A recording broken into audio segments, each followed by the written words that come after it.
Today, through this exclusive stream offer, you can get over 12 fascinating episodes of Legends Explained for the special price of subscribing and liking. And when you comment and share the stream, we'll include the Caesar episode as a gift. Plus, you'll get Discord access and the Tiger poster. So share Legends Explained today and send learning and fun to a planeswalker you love.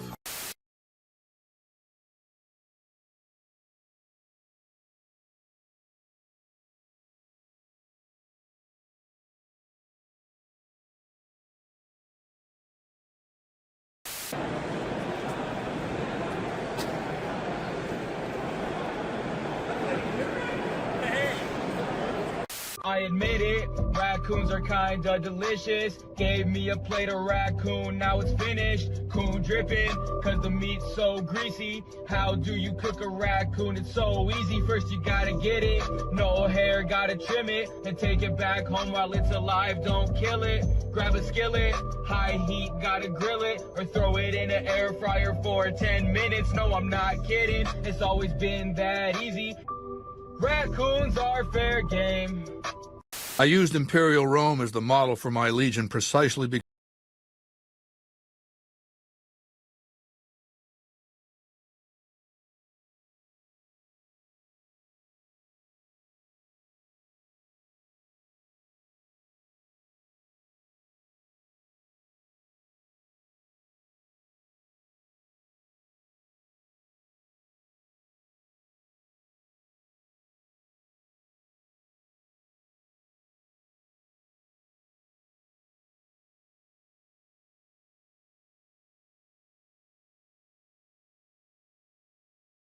dialectics, not personal animosity.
Where the big horners roam, where the mole rat and the fire gecko play.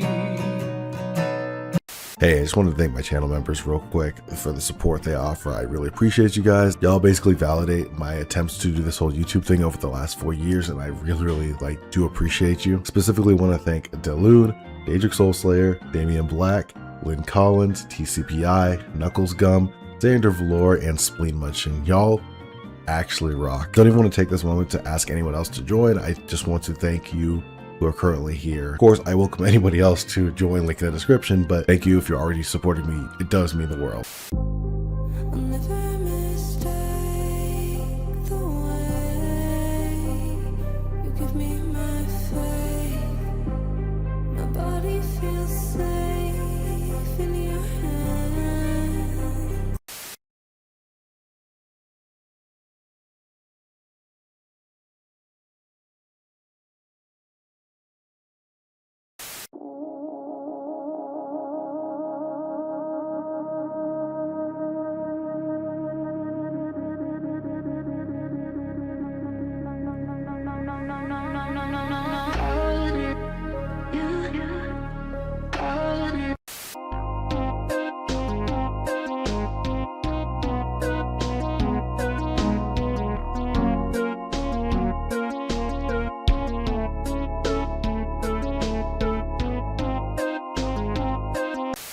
Hello everyone, I'm Scott, president of Secret Lair. Have you heard of Hatsune Miku?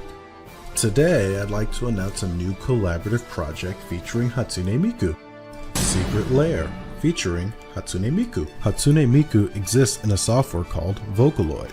Vocaloid enables you to produce songs. A character named Hatsune Miku sings the songs you create. A great feature is you can create songs as you like. I knew our talented Secret Lair crew could work together and create great Vocaloid cards. Jacob Covey, Gavin Verhey, Mark Rosewater, Carmen Comperes, everyone. Amazing Vocaloid cards have been created with the fantastic imagination of the crews from all over Seattle. The challenge was successfully carried out, and this new collaborative drop was produced.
Legends Explain. Coachella sucks this year. Hey, did you guys know I do in-person Commander shows as well? I showed up on shows like Girl Pod, Elder Dragon Hooligans. Occasionally I do live streams with people like Trying Casually. So tell your favorite content creators to invite me on the show so we can get fun games with commanders like this one. I bring all the good vibes to the table. Plus, I've been in physical contact with Saffron Olive, and Wubby spoke to me once, so I've got to be somewhat appealing to be around.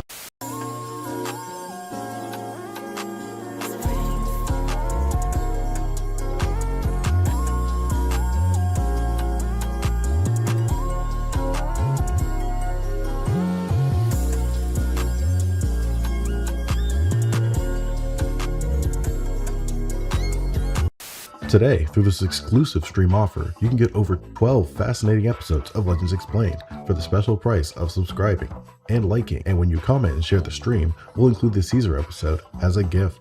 Plus, you'll get Discord access and the Tiger poster. So share Legends Explained today and send learning and fun to a planeswalker you love.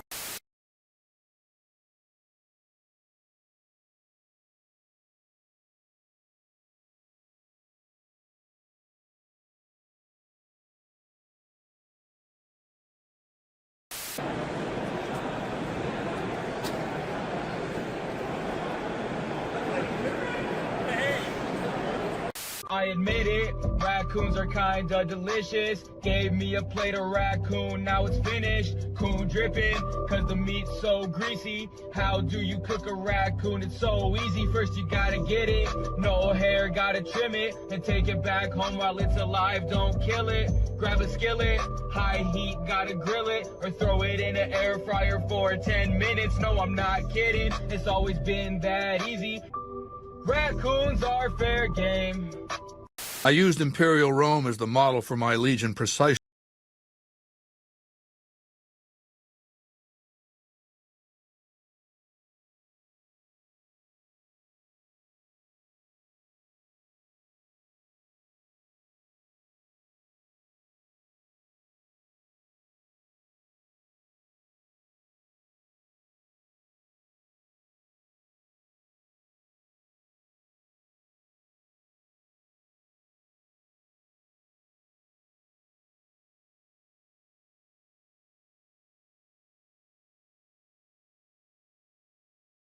I elected, not personal animosity.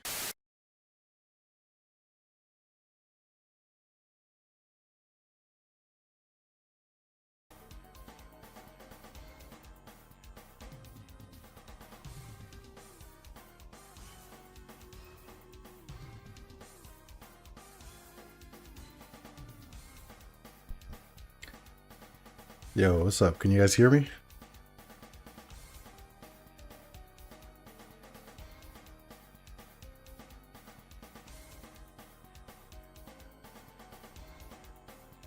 Hopefully the music's not too loud. I'm not actually sure at this particular time. I tried to figure this out beforehand, but the YouTube streaming setup thing is not fantastic. At least maybe I just can't figure out. Maybe I'm just kind of dumb. Who knows? Maybe it's probably great.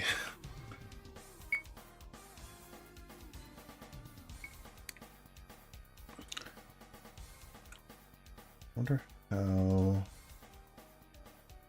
Oh, you can hear me? Hell yeah. Trying to see how much of a lag there is for the stream, because I think there's probably a pretty extreme one. I do this now.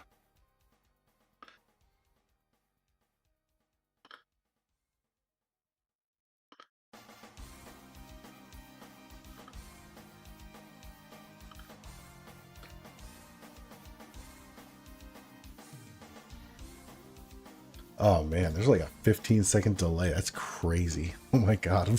Sorry I was quiet just now. I was trying to figure that out. That's insane. I'm so sorry. If you ask me anything or you say anything to me, I might not hear you for a minute. Nothing personnel, kid.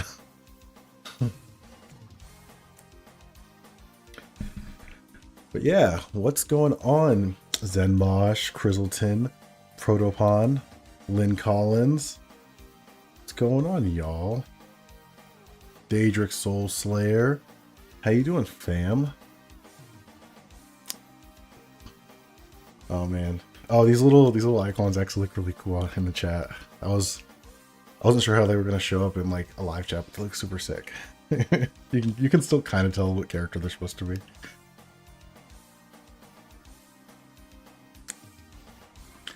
Oh man, I'm so excited to do this with y'all. Oh, you know what? I just realized there's no chat here, is there? Hold on. There you go. There's a chat for y'all on screen. I don't want you guys to feel left out. Now you guys just check. Is your chat is with me? Put it here-ish. Let's put it here-ish. I don't know. This Tony Stark background is so bright.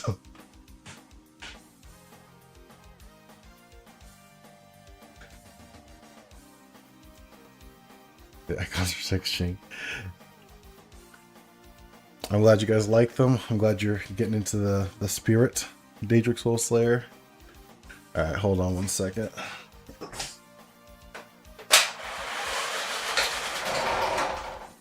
I'm sorry if that was loud. I didn't even think about that. Alright, we are in it. Oh man, so the plan for tonight, I'll go back over this as if more people show up. Let me not too full of myself. If more people show up, I'll go back over it. But the plan for tonight is to look at deck lists for people who submitted, Right now I have Lynn Collins submitted deck lists, and I think Daedric Soulslayer submitted a deck list. There might be some in Discord. Let me open Discord up here. Oh, it's a streamer mode. Cool. That's not that. It's in streamer mode, so I can actually look at this. Cool. I posted my deck list in the comments of the YouTube posts, but now it's not there. That's interesting. Yeah, I think some people submitted it in Discord as well, which is fine. I should have been more like clear about where I want everything submitted. And I'll probably just do it all through Discord next time. It seems like people are not finding the community post in YouTube, and that's fine. So, I know we have Lynn Collins. I think this one was for the show as well.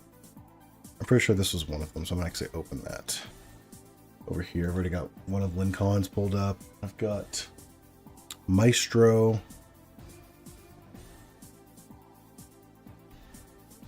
Oh, who are you?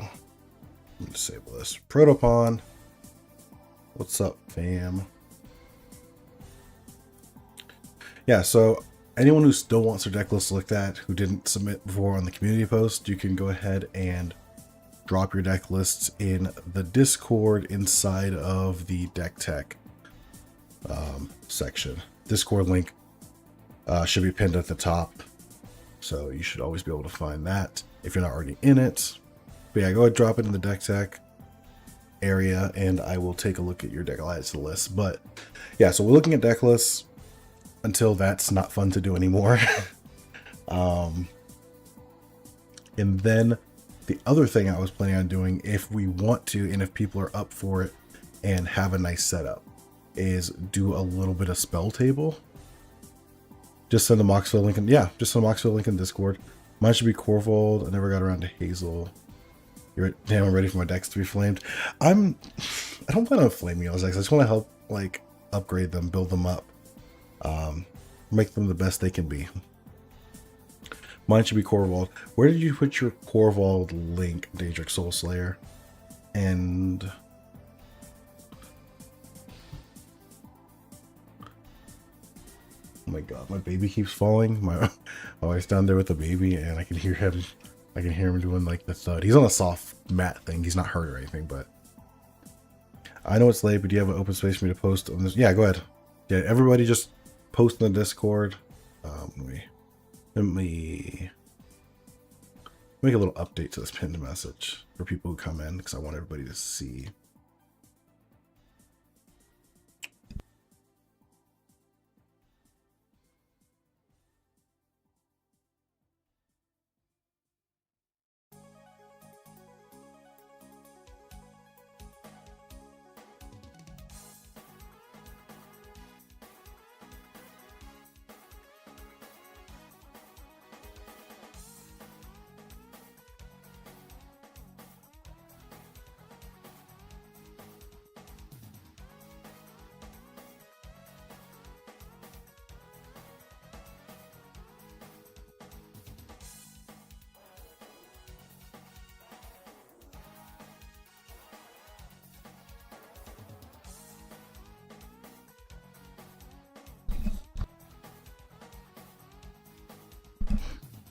Alright, I repinned a message, so yeah, if you come in, you're not already in the Discord, post your deck list in the deck tech section of the Discord.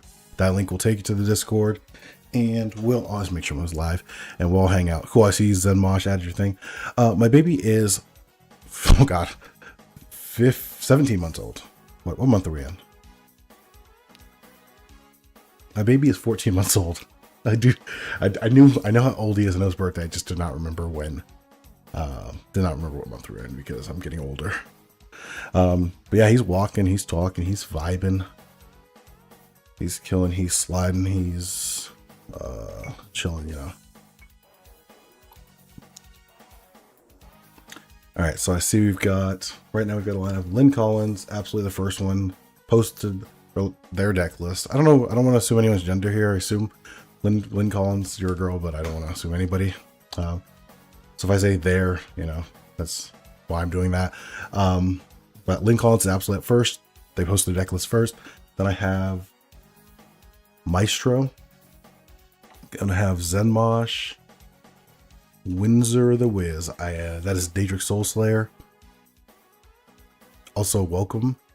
Windsor the Wiz. I see Crizzleton joined. I see. Heck yeah. You got welcome twice by accident, Crizzleton. You're double welcome. Yes, you hear it there is fine. Okay, cool. I don't want to assume anybody, can I? Can I throw a deck that I crafted today that'd be for conversation? Absolutely. JKJ, I don't know the baby age. Do you not know my Daedric Soulslayer? I feel like you should. Other account of mine glitched out. Oh my god. Oh, okay, yeah. No worries. Alright, we'll get started with some deck lists soon. I just want to make sure I'm not missing anything in the Discord. Also, I sound okay. My music's not too loud. Nothing like that.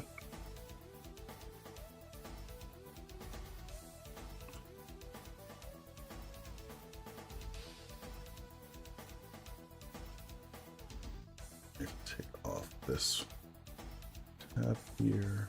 Okay.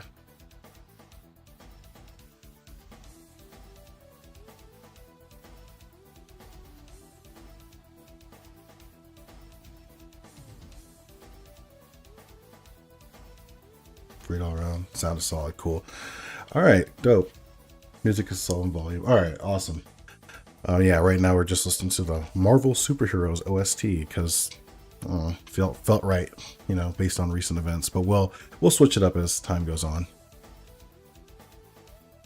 All right. So the first list we're looking at today is Lynn Collins, channel member. Thank you so much once again. I really do appreciate y'all. I really appreciate every one of you guys as a channel member. It does mean the most to me. And her commander is Joyra of the Gitu. A really cool old commander, a commander that used to be super popular. It was like one of the first tricky commanders that did something like very different than all the other ones. And she was really, really popular for a very long time. Looking at this list real quick. Got 22 creatures, 13 sorceries, 18 instants, 10 artifacts, 4 enchantments, and 32 lands. I said including what? 34 including MDFC, so 2 MDFC lands. You can also use Josh or Day, so you don't have to say the whole name. I got you, Josh. A guy I don't know in real life for sure.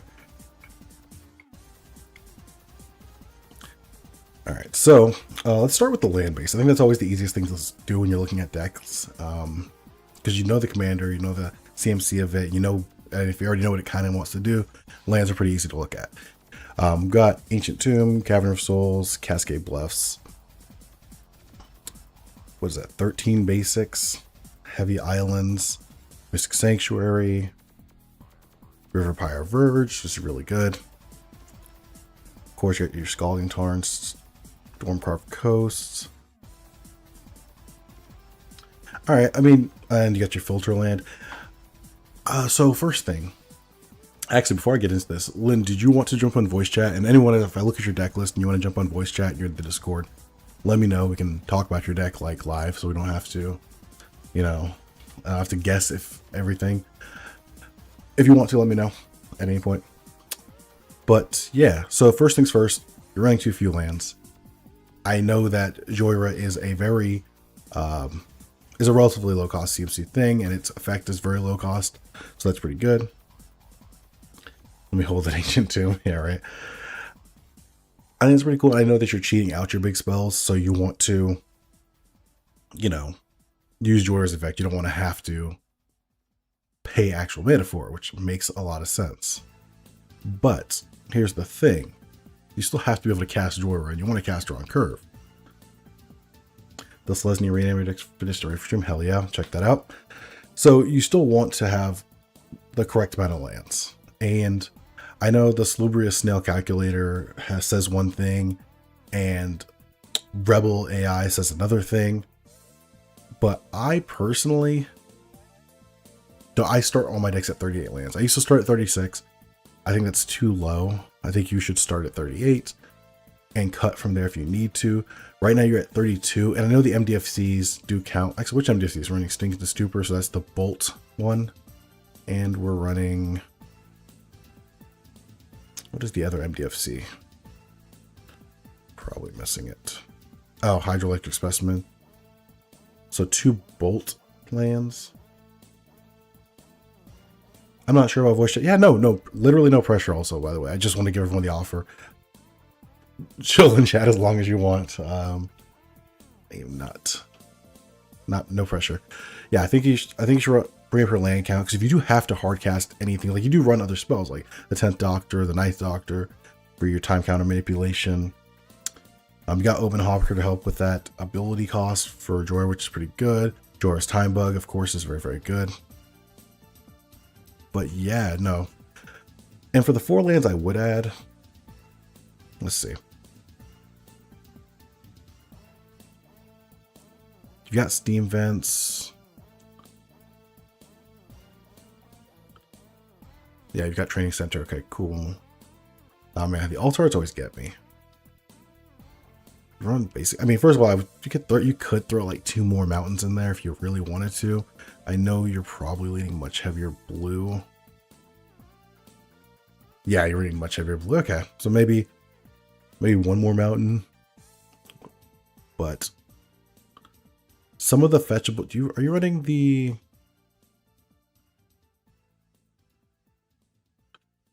The Merchant Karlov Manor land. I forget what they're called, but you know, the ones you can fetch in Surveil a card, the Surveil land stuff. You should probably run the Surveil land as well. Surveiling is not necessarily what you want to be doing, but it's still good choice and selection, so that's one. If you don't care about proxy, of course, Volcanic Island, but if you do, I get that.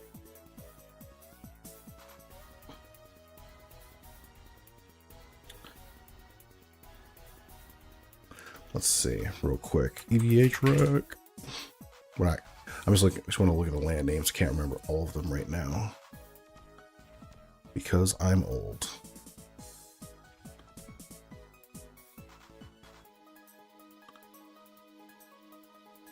Did I see Stormcroft? I think I saw Stormcroft Coast in there, right? Yeah, I did. Okay, good. Any of the lands with names on them, I guess, is like the big thing. With types on them, the mountain islands. You can all run those because you have fetches, and also you can run some more fetches. That's actually really easy. Is it Boilerworks? I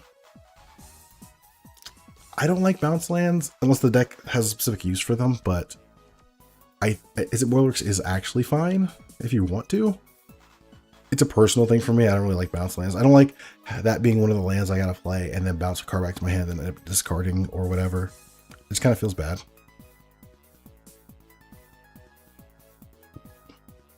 But again, if you have a specific use of something I'm missing, they're fine. Oh, Necroduality, I'm also not ignoring you. Got 2 decks we looked at today. Yeah, if we have time, we'll look at a couple of decks for people. I just want to make sure everyone gets a chance first. All right, quick looking at your ramp, and then we'll get into like the actual strategy. I just want to make sure the bases are covered. I'm going a little slower on this first one, because I'm slow. Sorry, I'll pick it up. Arcane Signet, is it Signet, Lotus Petal, Mana Vault.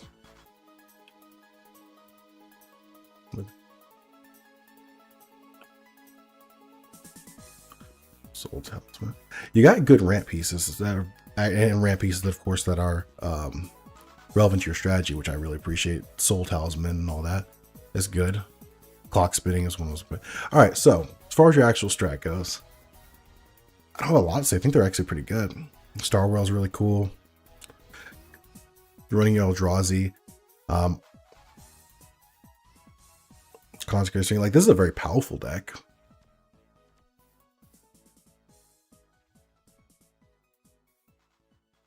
Hot take, Reliquary Tower is overused. I concur. I don't know if I concur in this deck, but I do concur generally. It's a colorless land that doesn't actually do anything, especially if you're not a deck that can draw extra cards very easily. But This deck is fine. A, there is card draw, and B, sometimes you'll be stuck with some of these big things in hand and you don't necessarily want to get rid of them. And we're already leaning pretty heavy into one color anyway, so it's more likely we won't get stuck on colors that way. I think it's fine. Oh yeah, James Bond has actually a pretty good piece of ramp too. Ramp, technically. You're not sure what to cut? Yeah, that's what I've been looking for, because I really want to put some more lands in here, to be honest. I don't think you cut any of your bombs.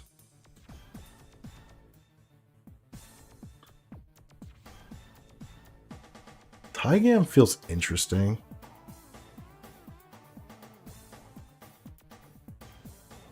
Damn, I didn't get your input because I was immediately got slapped with ads. No, I'm so sorry. She's a glass cannon for sure. I have no idea how to make it more consistent. Probably more lands. Well, yeah, first of all, yeah, again, I think 38 lands is the basis for every deck. For this deck, I can see cutting it down to 36, but I don't know if your MDFCs would count here. IMO. They're a big part of your interaction, I think. When you cast your second spell each turn, copy, then exile with 4 time counters on it. Doesn't have suspend, it gains suspend. Sure.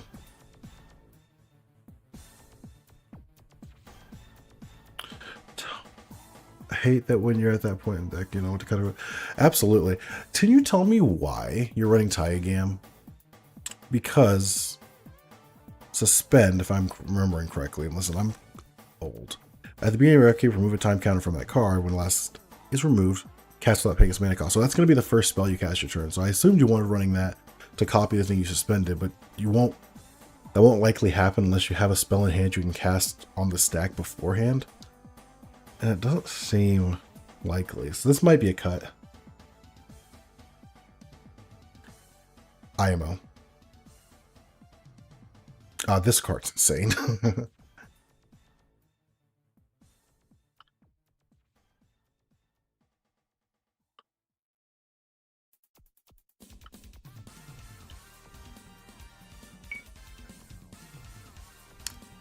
You might be slightly too bomb heavy. Because Expropriate's really good. Improvisation Capstone. Inspiring Refrain. It's not really a bomb. It's actually just your card draw is pretty good. But Rise of the Eldrazi. Temporal Mastery Time Strip's pretty good. I can see where it would sometimes be useful. But I don't know if it's consistent enough. Actually, that's another question. How many creatures are you running that you can actually cast on curve? Let's sort by meta value. It's got Omen Hawk, Rift Elemental, Time Bender. Yeah, well, you got quite a few. Time Beetle.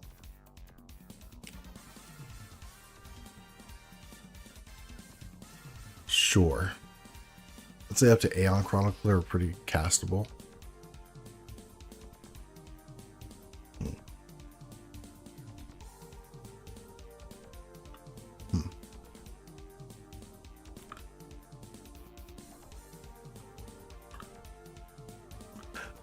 I don't know, man. I think you might need to cut maybe like a bomb.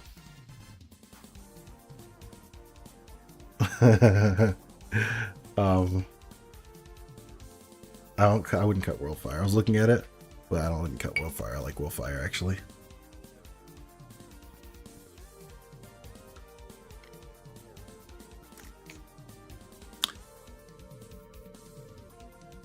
I mean, I know you're just gonna suspend it away to use Dig Through Time, but that's like you do have some card draw here already, right? You might cut Dig.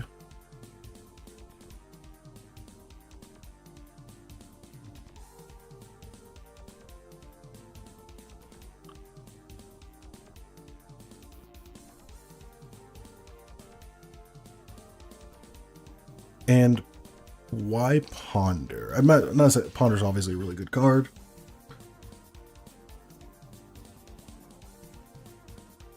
Well, I guess it helps you fight. It can help you dig for one of your bombs as soon as you cast Jorah a little faster.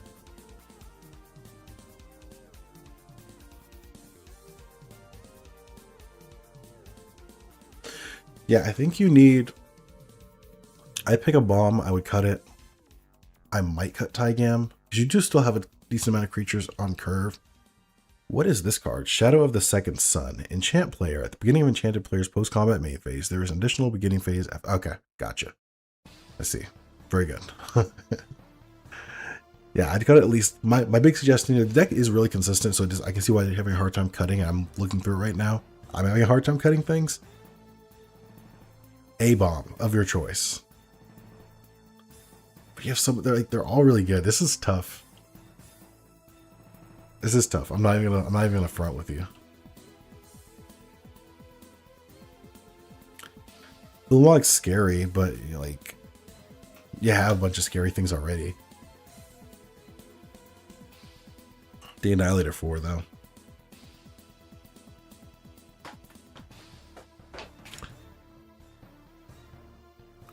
Yeah, that's what I would. That's my big suggestion here. So like going over the deck, going over my final thoughts on, or my overall thoughts on your deck. Cut a bomb. I see where Tygam can be useful, but I don't know if I don't know if he does things often enough. And add 2 more lands. Realistically, I would be honest with you, I'd probably cut maybe one of the Eldrazi. Yeah, I think maybe. Yeah, I think maybe Ulamog is your cut here, honestly. He's good, of course. Cast, destroy target permanent, indestructible, Annihilator 4. He's a shuffle Eldrazi. That's all really, really good stuff. You're not like pressed on him, you know? Like, he's not as good as Kozilek by a lot. He's not as good as this Kozilek. Like, this one just loses indestructible, but he just draws you more cards when you cast him, so you have more things to suspend and more interaction. I think he's the weakest of your Eldrazi here. But no, I can't dog on your deck. I can't really talk crap about anything. I think this is really well put together. I thought I'd be able to talk more and just like, you know, riff about your deck, but like actually really solid put together list. Let me look at your ramp one more time, and then I think that's my suggestion. Just cut a bomb or 2, maybe cut Tygam, put some more lands in there for consistency. Talisman over the Signets for sure. IMO. Talisman of Creativity would be the one for that.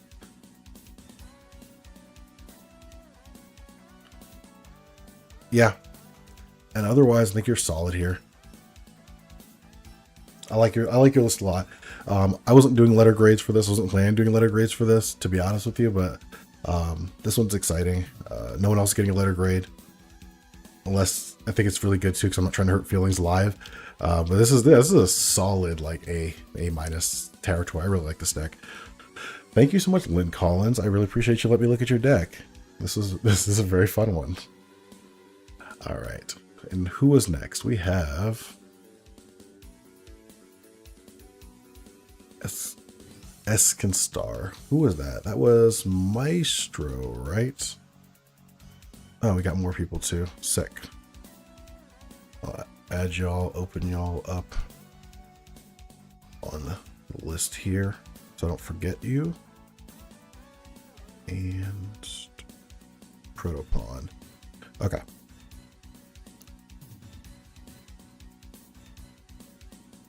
Wasn't it Maestro?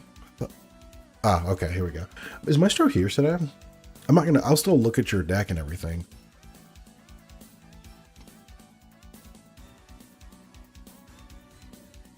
Yeah, you're welcome, Lynn. Let me get my Legendary Animator for ye. Okay, go ahead. I'll wait, because I know Maestro does show up when I do things typically. I'll wait to do his for later, because I don't think he's in chat right now, and he does typically show up, so I don't want him to miss it. We'll do the next person, Zenmosh. I know you're here, right? I think you're here anyway. I thought I saw you. Either way, let's take a look at this. View options. We are doing visual spoiler because I don't love the lists. Then it goes crazy. Hell yeah.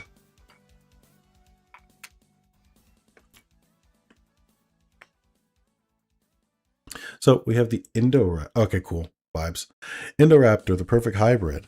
This is the Enrage. Yeah, this is the Enrage one. Okay, cool. I'll leave him up on screen so you guys can take a look at it while I quickly scan through this deck.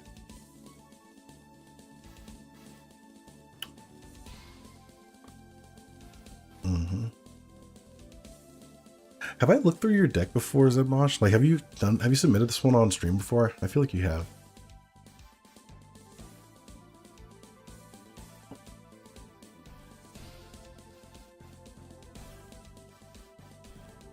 Interesting choices.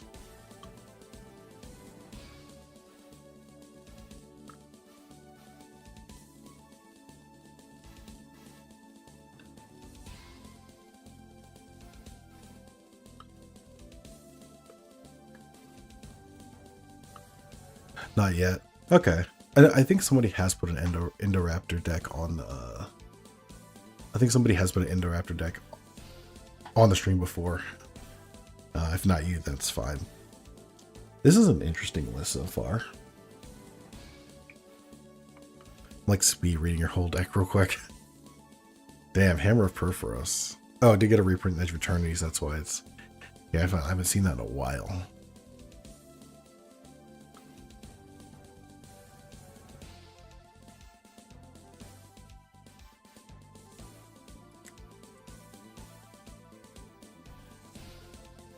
Mm-hmm.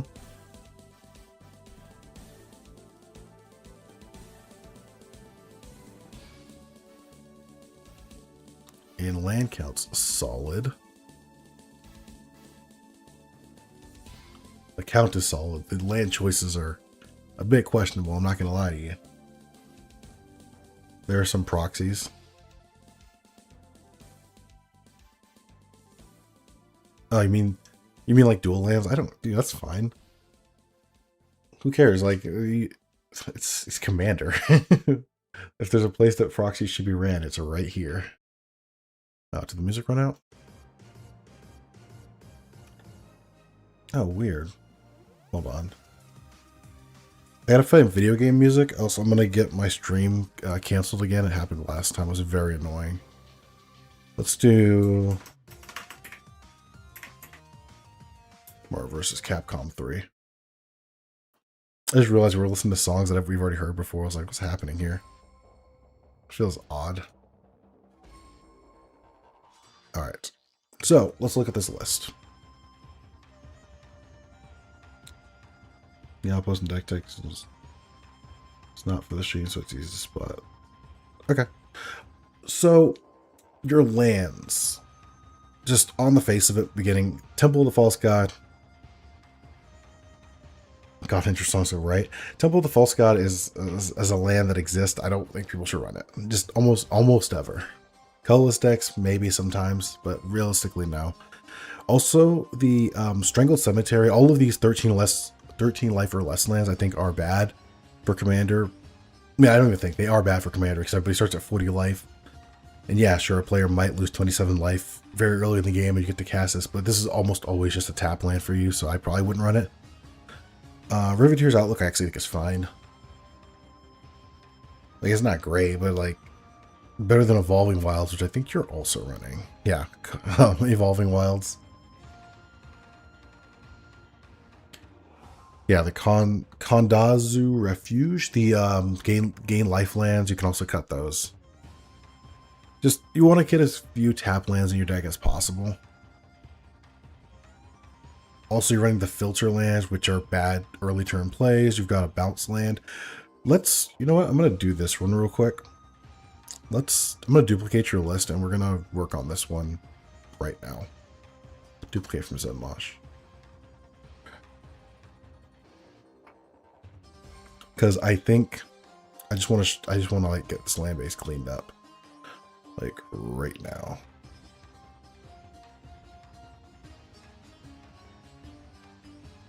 There's so many changes here, like saying them.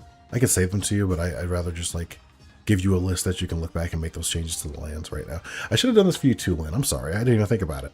This one's a little more egregious, so it kind of like really caught my attention.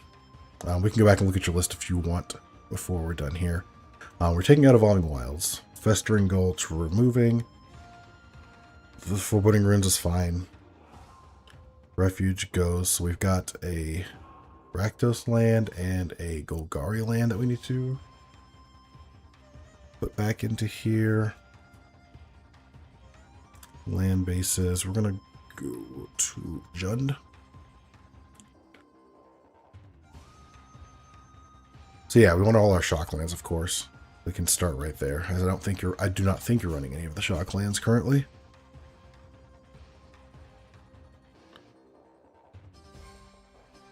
Use it on hand we put together IRL. Yeah.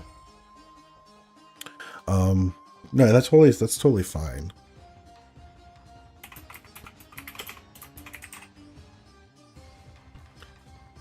Stomping Ground.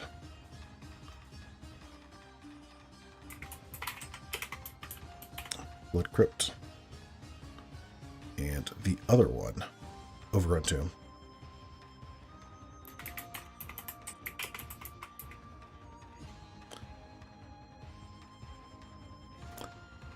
I love that you can duplicate decks, though. I do that for decks I'm really inspired by. Yeah, I do it for decks when I have no idea where to start from, and I don't want to go to EDHREC and be like, grab their common deck list or their average deck list.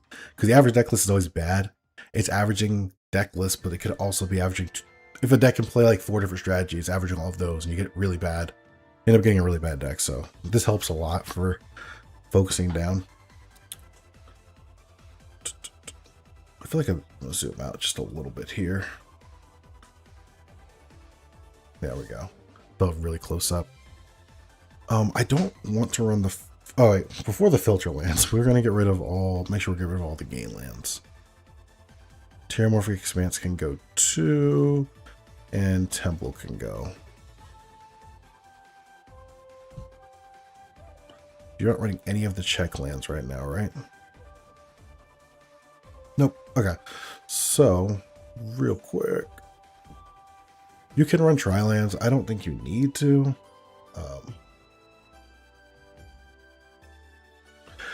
I should preface that I don't touch EDHREC for any of my decks for a few reasons, but the biggest one, yeah, I'm not trying to go to EDHREC for suggestions very often here, especially when doing the stream. I do have a lot of these. I do have played a lot of these commands or played a lot of these types of commands before, so I'm just relatively familiar with how to upgrade them. I just don't remember land names, so this helps me with that. Because there's a lot of them. Woodland Cemetery, Dragonskull Summit, Rootbag Crag. Okay.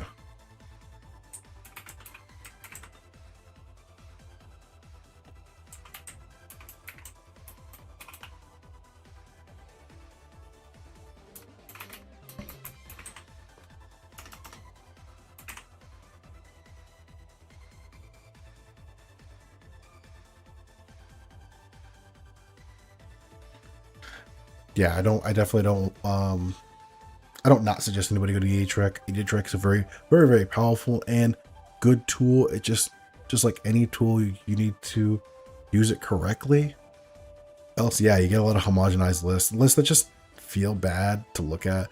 When I built the Xander's Lounge, yeah, Xander's Lounge is the Xander's Lounge? No, it's not Xander's Lounge. It's Zeator's Proving Ground, I think, is the tri-land for this one. Zeator's Proving Ground, yeah. Yeah, I think EDHREC's a fine tool. Just you've got to use it right. I don't typically use it when I'm building decks for the channel. Strangled Cemetery has got to go. I don't typically use it when I'm building decks for the channel. I try to go off top of the dome or like scour set lists when they come out, so I can find the most cohesive and flavorful cards for my decks. But sometimes you get stuck, and that's what it's good for, in my opinion. Or if you're new, you know, it helps you get an idea of what decks are what, and I think that's how people should generally use EDHREC. I think the list looks better now. Also, Night Market's a weird choice. Enters tapped. Choose a color. Cycling 3. Okay. Let's just add... You can add a couple of fetches. Let's add the cheapest ones that fit your colors. We'll do Windswept Heath and Wooded Foothills.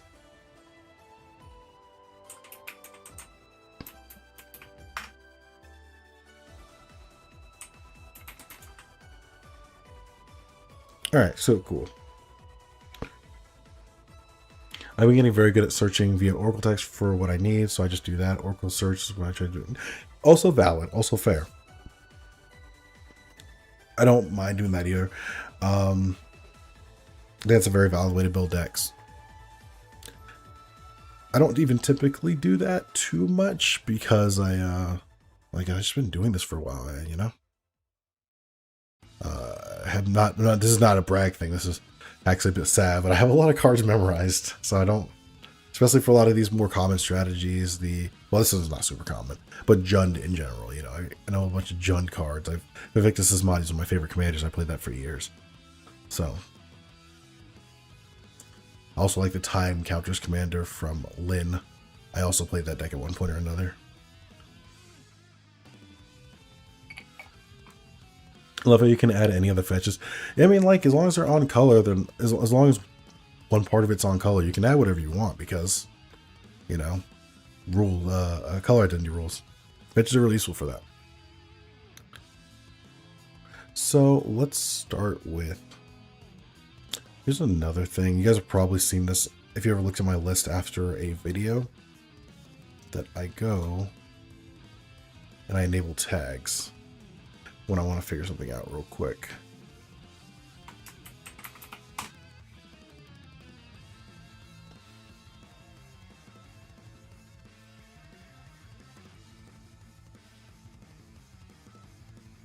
I'm just gonna quickly grab all your ramps. I'm not gonna do this for every category or anything.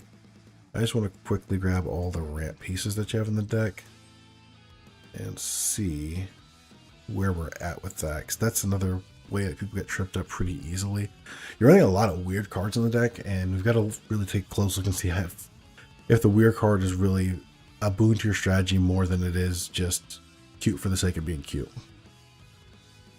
Which I think is a trap that a lot of people, including myself, very regularly fall into. Where I just want to run the different card, and it's just...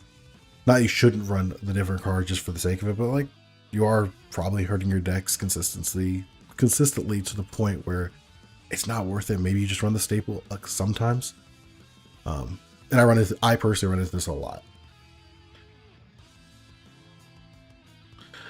Keep an eye, play weird cards, strategies via Oracle text. No, for sure. The turning point for me was when Baron Von Count wasn't even EDH viable, so I had to get unique and reliable. That's cool. You didn't even know you could do that. Yeah, the tag system is very useful. Tempt with is technically a ramp piece. I'll throw it in there, whatever. Okay. I think that's all the pieces I'm seeing right now. Curious.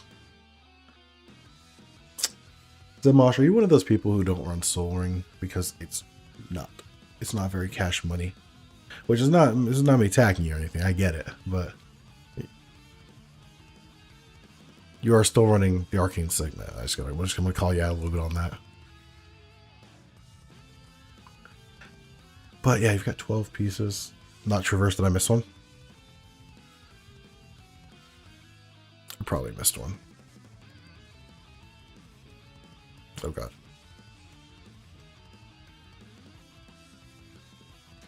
Oh shoot. 13 pieces of ramp. Oh no, I just don't want to use it. No, that's fair. That's cool. I ain't gonna mess with you too much. Darksteel Ingot is fine. You don't, you know.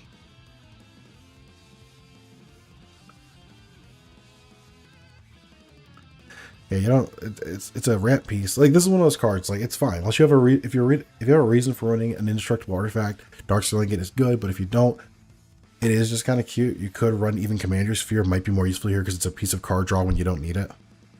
So it's one of those things. But yeah, I'm not really here to pick at your ramp. I just want to make sure you had enough, and you do, and you run a good amount of lands too. So I think we're solid to actually look at your strategy now. So we want to have him dealt damage so that he deals hit damage equal to his power to an opponent at random.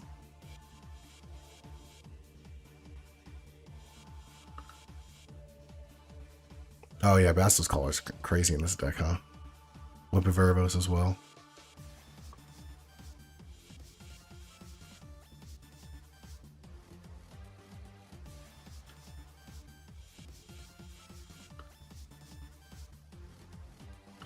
Oh, you didn't make a tag on Moxfield? No, Moxfield's a goat. Moxfield's the goat of deck building sites. It had the tag feature from a while ago.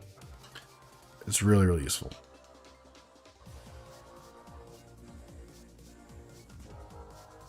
So I saw, yeah, I was gonna say I saw you at Pyrorhemia and Pestilence. Am I missing any more of the deal, like you choice deal damage to your creatures things? So I feel like I'm missing them. BRB Rabbit Food. Yeah, vibe out. Take your time. We're here chilling.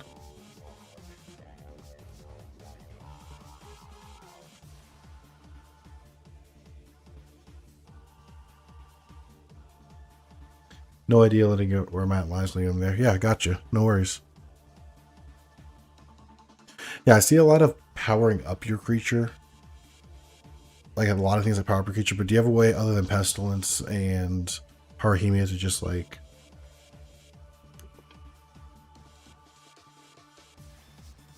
No, if you're reading it, you're seeing it. Yeah. Just want to make sure I'm not missing anything here. So yeah, I'd look at some of those. Maybe some fight cards. I think I saw a couple, right? Yeah, there's a prize fight. Because that'll also, you know, trigger the enrage thing, which is pretty good.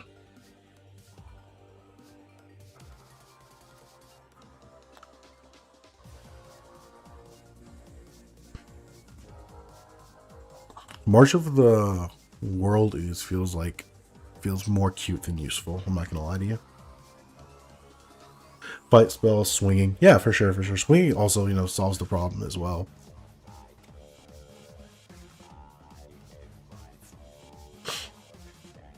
But you want to be able to do it, because if your opponents just don't block it, or they block them like something with like a 0/4 defender or whatever, then you have less control over when you actually activate the enrage, which is important.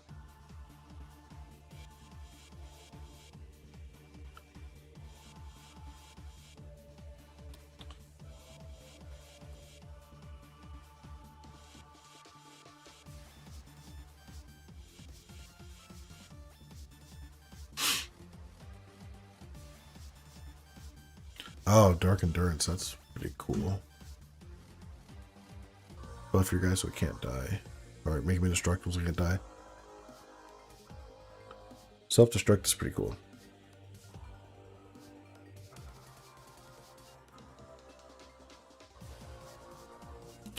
Yeah, as I'm looking through this deck right now, my big notes I think here are add more fight spells. I think Pyrorhemia and Pestilence is probably all you realistically need. They stick around so you can do them at will.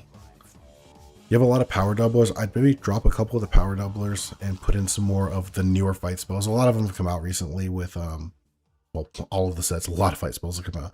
So I'd pick your favorites. But otherwise your mana base is pretty good. Your ramp package is really good.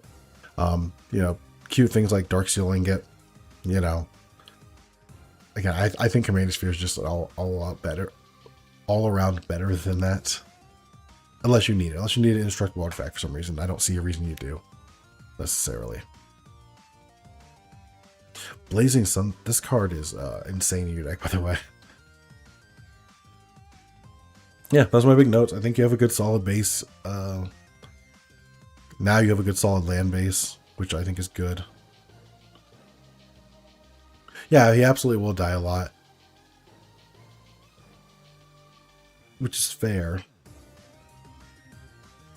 Yeah, and you have enough ramp to recast him if you have to recast him. You've got your Not Dead After Alls and, you know, Kai's Ghost Form type effects to bring him back.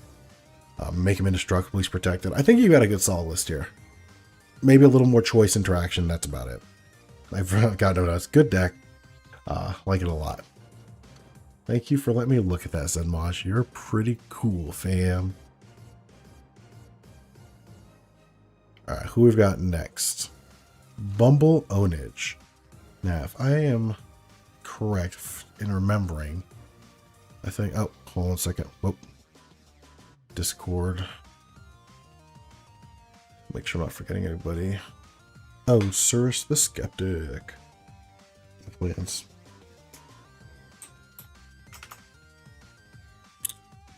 Yeah, of course, Unmosh.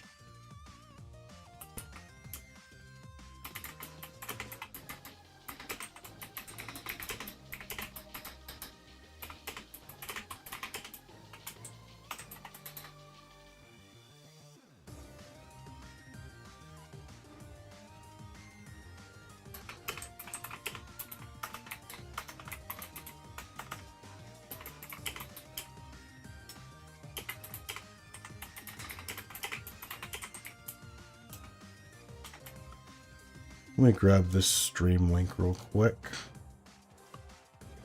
for my buddy. Sorry, y'all. Nope, that's the wrong thing. Yeah, that's crazy.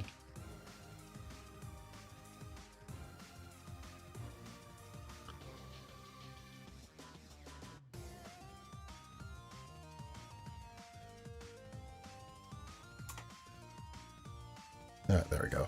All right, my bad. Oh my god, I'm so nervous. It's me. Why are you nervous? Don't be nervous, fam. You're already running one of the most degenerate commanders of all time. You gotta just lean into that.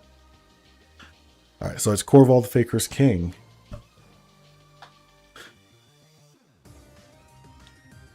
I couldn't put my favorite deck on Mox Field very easily because he uses Sola Flora. What is that?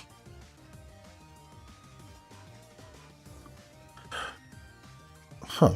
You can't add? Hold on one second. Hold on one second, Daedric. I'm very curious now. You can't just add? Because I thought if you... Hold on, I'm going to duplicate this. I'm going to duplicate you real quick.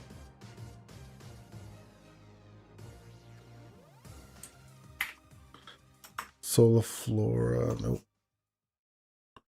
You can't just... Yeah, you can click it with illegal and it should pop up the deck, I'm pretty sure, or pop up the card, I'm pretty sure. Maybe not, yeah. Yeah, you can add it. So go ahead and add it. Yeah, she's an Acre. So if you go into Mox Field and you click into the, it'll give you an option like to add it anyway, which you can do here. Click here, search again with add restrictions, add it to the deck, and then, yeah, the deck will just be illegal, but I can still, you know, check out your commander, so. Yeah. Anyway. Sorry, Daedric, this is your time. Oh, okay, it wouldn't work for me, yeah. The websites, you know, they'd be tricky occasionally.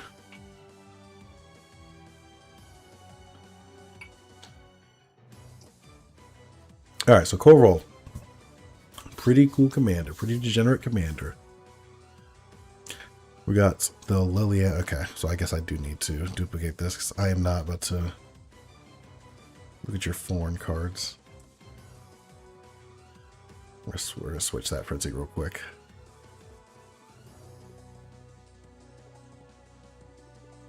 There we go.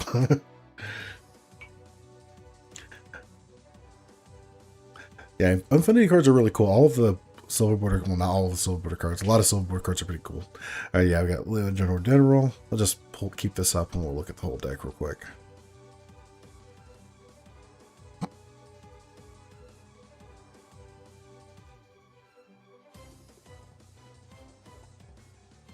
Chatterfang's such tech in this deck, actually.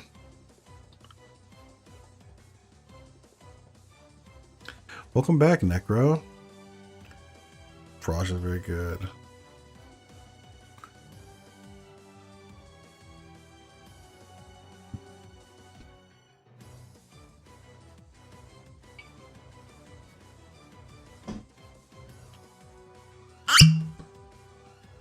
Sorry if that was loud.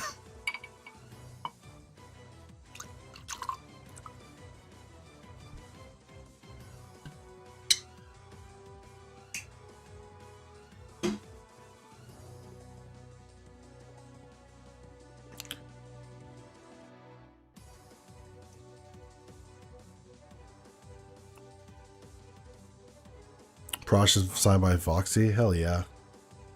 Isn't that Voxy's like favorite commander or something? Or one of Voxy's favorite commanders? Just caught me off guard while in Buffalo.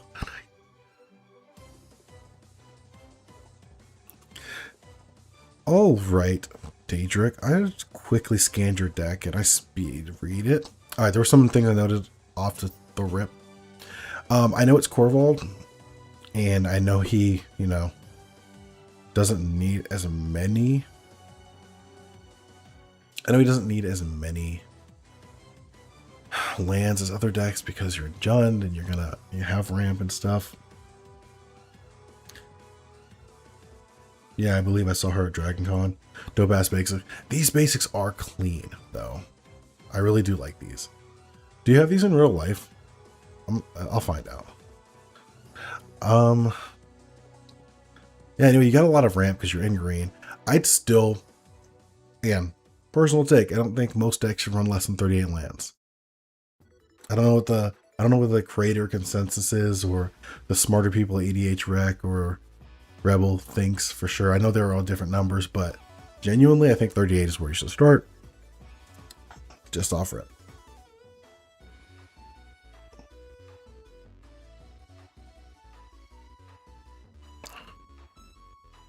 Corvald's also a lightning bolt. Yeah, yeah. Like this is a remove on site commander, so we're already starting from the perspective like we've gotta be able to recast our commander because it's gonna get kills a lot.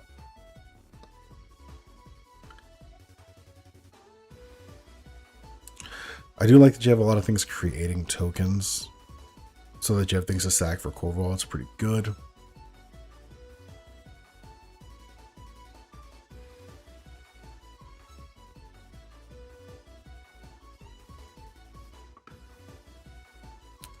I kind of want to look at my Vivictus's Muddy deck real quick. Not to not look at your deck, but to like get some ideas. I think I have a couple of things in that deck that I made a while ago that would be of use. I'm gonna quickly look at them. I'm gonna close your deck. Not even. Oh god, I have so many decks where I'm most disorganized.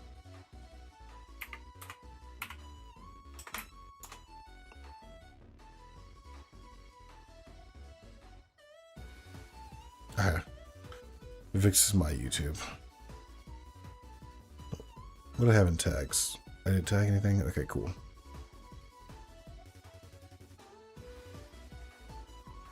Visual spoiler.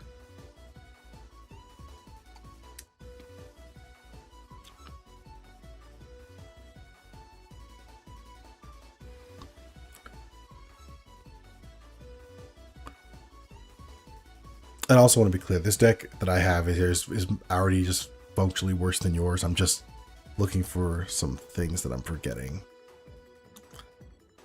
This is a much older deck.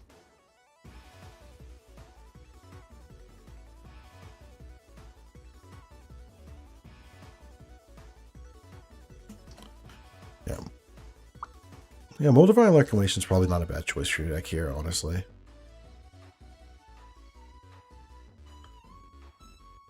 Okay, gotcha. All right, we can ignore that now. 36, I'll give some side eye, but I won't yell at you. I think 36 is a fine amount of lands to run, but it really depends on your commander. I think if your commander costs more than 4, I think you really need to I think if your commander costs 4 or more, I think you really need to consider up your land count 38. And whatever your strategy, even if your commander's a low cost, depending on your strategy, you still might want to go to 38. It's better to be flooded.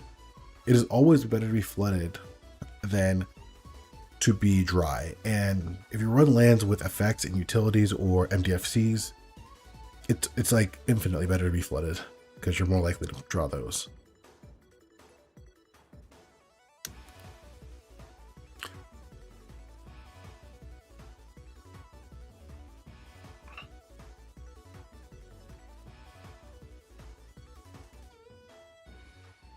I feel like you need more. I feel like you have a lot of payoffs for creating tokens, but not as many things creating tokens as I'd like to see. Jiza creates tokens. Chatterfang creates tokens when tokens are created. So you already have to be creating tokens. Orcish creates a token.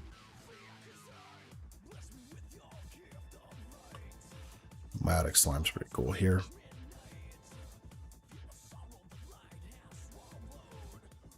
Okay. No, you've got a good amount of token creation here. I think Squee's a trap. You don't really need to run Squee. IMO. I feel I feel like there's almost never a time where Squee's actually good. That's not true. There are times where Squee's good, but like it's very rare. This is not one of them.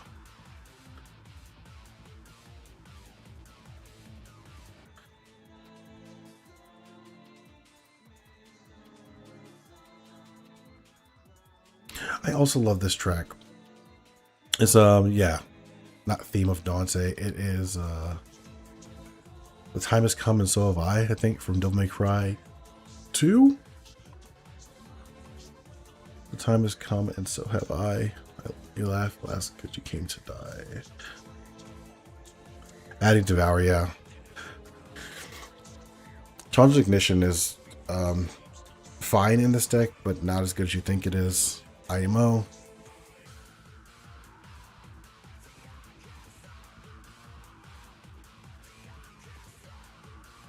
Had him for Food Chain, but I cut Food Chain, forgot that. No, that's totally valid. I'm not giving you crap for it. I just want to make note of it.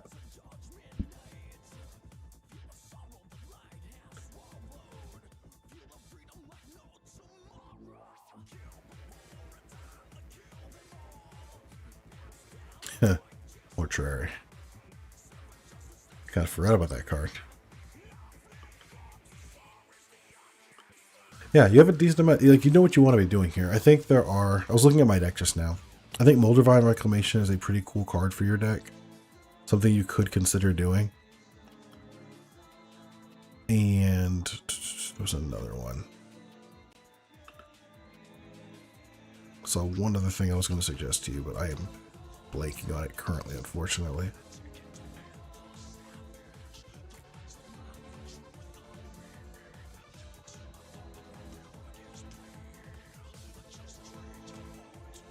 Oh, Braids, Original Nightmare.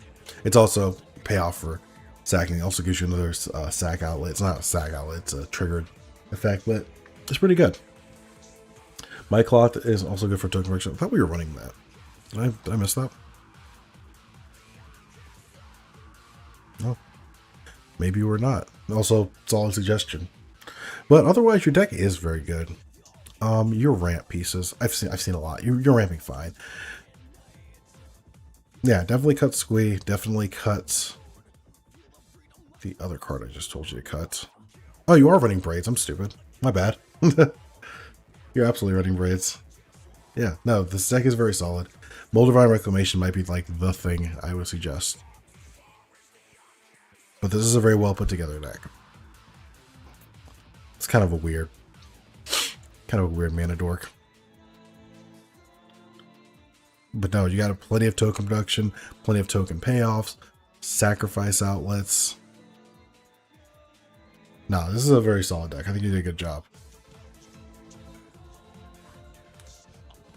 I love to play against this. Good job, Daedric Soulslayer. I like it a lot. Yeah, if y'all got suggestions for anybody when they're getting their decks looked at, also drop them in the chat. I'm sure everybody really appreciates that.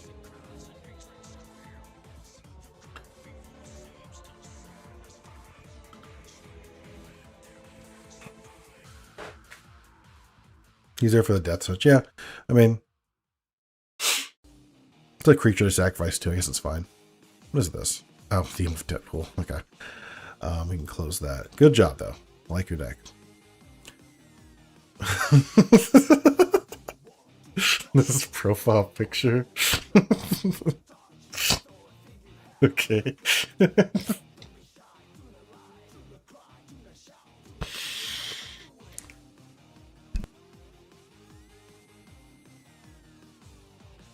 Ah, shit. That was really funny. Alright.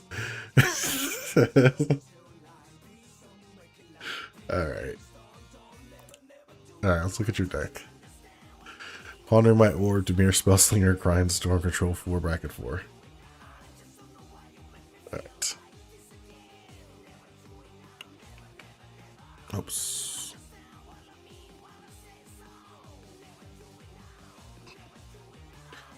With the Deadpool track here, right? All right, so let's take a look at the whole. Let's read the commander. Okay, let me read the commander. Gale, Waterdeep Prodigy. Whenever you cast an instant or sorcery from your hand, you may cast up to one card of the other type from your graveyard. Spells cast from your graveyard. We put in your graveyard, exile instead. Okay. Scion of Halster. Commander creatures you own have first time you draw a card each turn. Instead, look at the top 2 cards of your library, put one into your graveyard, the other to the top of your library, then draw a card. Pretty good. Solid. Flight Ball.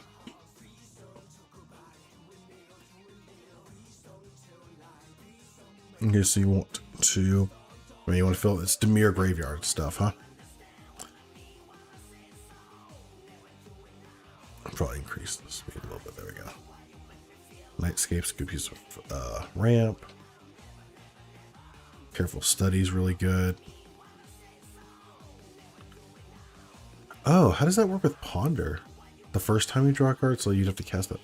That's interesting. Just do it once? I don't know.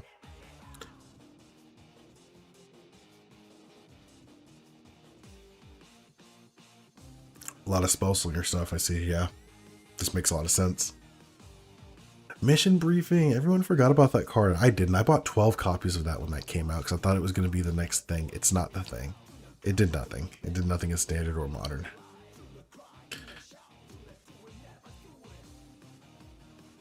Good ramp pieces. Isochron Scepter is a good combo piece.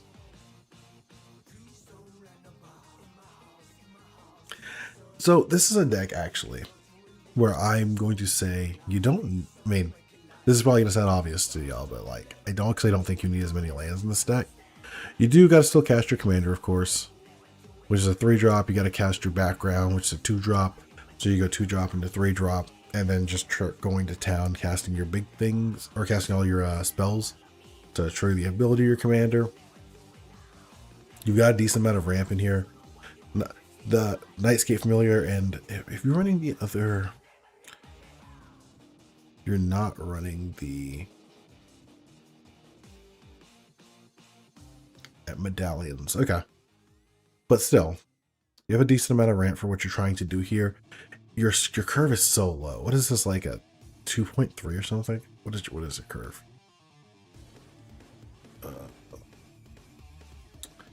Oh, it's so close. 2.43. Damn. Yeah. Your curve is so low. I think you could get away with running the lands you have, which was what, 34? I'm still going to say it. I think you could do with another land or two in here, but, you know.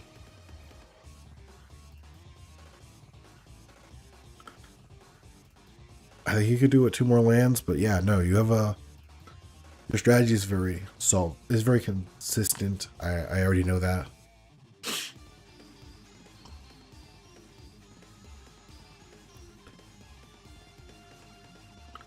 Lord of the Nazgul. What does this do? Wraiths you control have protection from ring bearers. Sure. You cast an instant sorcery spell, create a creature. Okay, got you. That's what you're doing. The time in my phone battery match. What?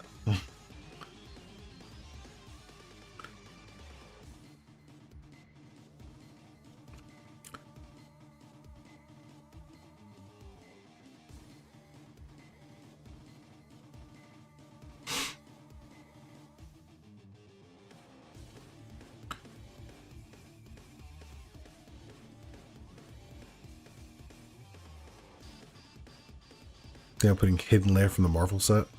What does Hidden Lair do?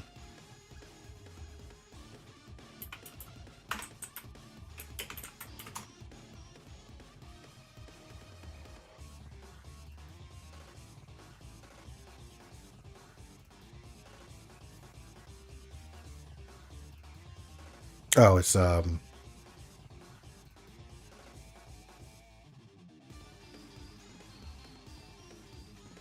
sure, yeah, I mean, yeah, we can take a closer look at your actual land base, but the amount of land seems very close to correct based on your curve, but the actual land base, let's look at your utility, because I saw Mystic Sanctuary is already really good.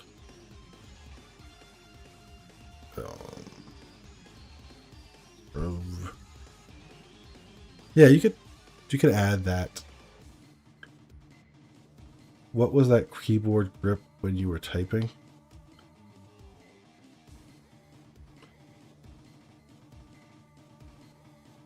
I don't know what you mean.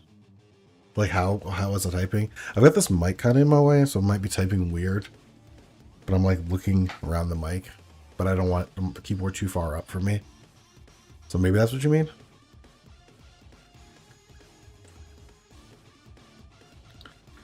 Yeah, I mean, you could cut your terramorphic expanse if you'd like to.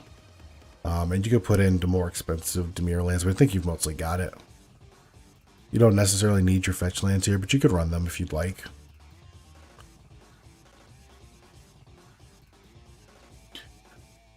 How do you get away with so few creatures? So I noticed a couple of the creatures made tokens, and the creatures you have are relatively impactful. But this is really, you kind of want to, with your elbow hella elevated.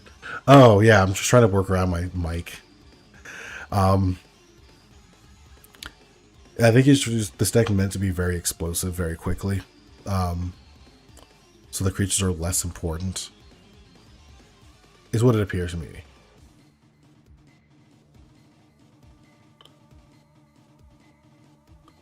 But yeah, I guess that is a good point. I would maybe... Yeah, that is a point. Maybe I might add a couple more creatures of the Talrand, maybe. Just some stuff to put bodies on board. And you're running a Spellslinger deck. Dimir Spellslingers is a very safe strategy for the most part. But having a couple things that can make tokens that could just be like overall blockers might be something I'd consider. If I were you.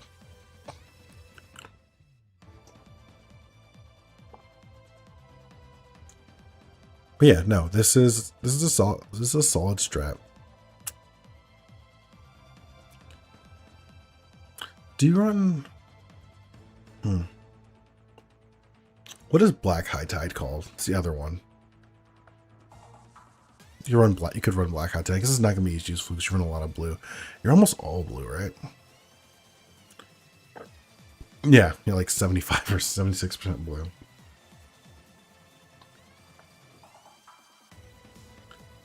Fear Cody decks. Hell yeah.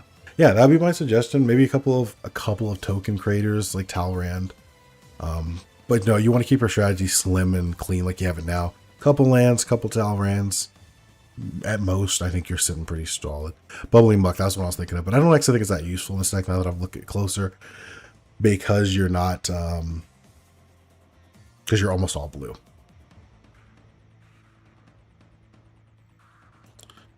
This was bracket 4.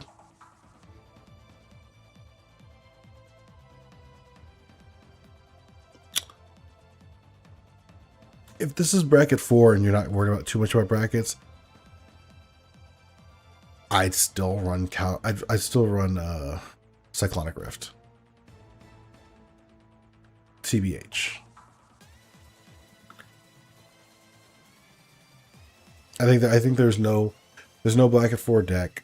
Unless I'm running something very specifically for flavor, there's no bracket 4 deck I'm not running Cyclonic Rift, because you still need a board wipe. You're not really wanting any of the other options, so that might be what I was thinking. Shark Typhoon,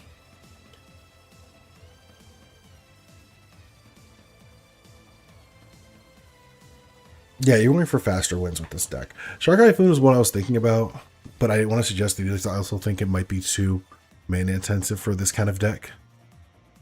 Maybe. But then you're also running the Lord of Nazgul, so I don't know. Maybe that's safe.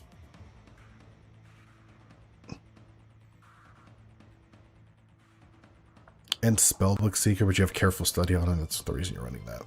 Got it. Yeah, I don't know. I don't know if this card's good enough. Maybe I'd cut Spellbook Seeker for Shark Typhoon. Maybe not. That might be a suggestion, though. But yeah, I think that is... Yeah, you got a really efficient slim deck here. I wouldn't mess with it too much. If you can find room for 2 lands, maybe that. Maybe Shark Typhoon over Spellbook Seeker. Maybe a Talrand in there, and that's probably what I would suggest for this one. I wouldn't do too much. I think it's a pretty good deck. IMO. I have not actually read this commander prior to this now, so this is pretty cool. I like it a lot. Good stuff, Crizzleton. All right. All right. Next list. I'm a child. I'm sorry.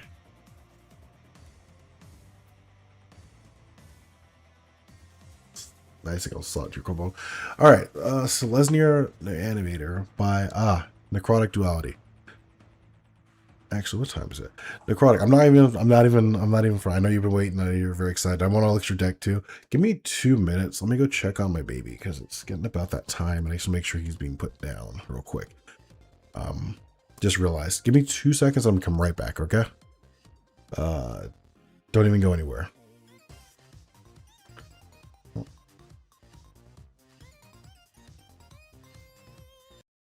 Jesus. Jesus.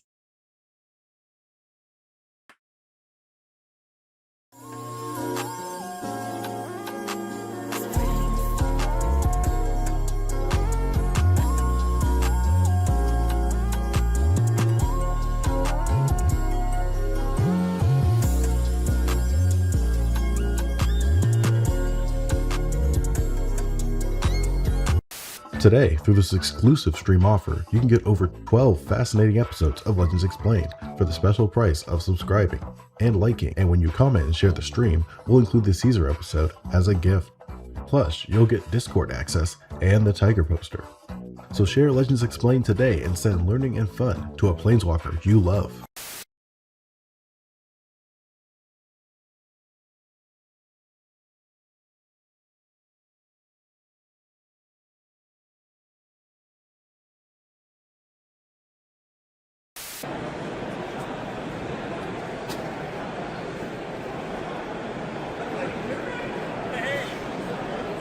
I admit it, raccoons are kinda delicious. Gave me a plate of raccoon, now it's finished. Coon dripping, cause the meat's so greasy. How do you cook a raccoon? It's so easy. First you gotta get it, no hair, gotta trim it, and take it back home while it's alive, don't kill it. Grab a skillet, high heat, gotta grill it, or throw it in an air fryer for 10 minutes. No, I'm not kidding, it's always been that easy.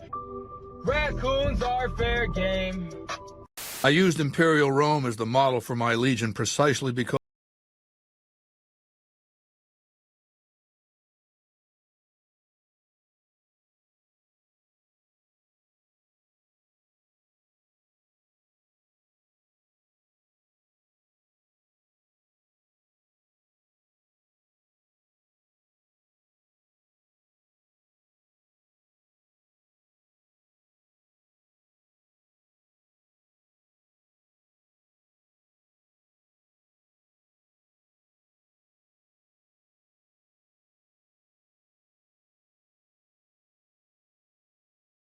animosity.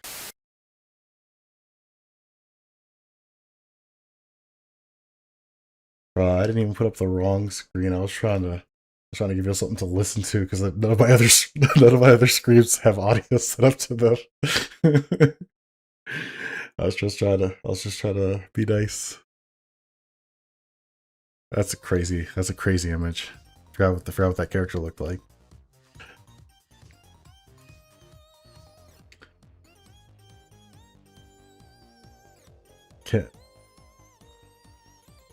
Can't wait for it to start. That's me either, man. I hope this guy gets back here soon.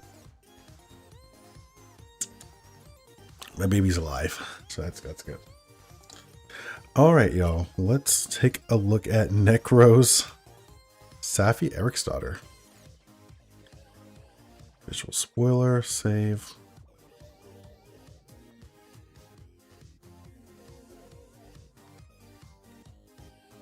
Alright, so let's give this commander just a quick read. Damn that art, man. That is like so photorealistic. I really like this art. Wait, what was that song again? Oh, that was the theme of Felicia from Marvel vs. Capcom 3. It's one of the better songs in the deck, in the game. IMO. It's very cool. All right, back to the deck. So Safi Eriksdottir is a legendary creature, human scout. Sacrifice this card. When target creature is put in the graveyard this turn, return that card to the battlefield. Right. I do remember this one. Okay. So let's take a quick look at the whole deck. Songs in the deck. Alright, y'all.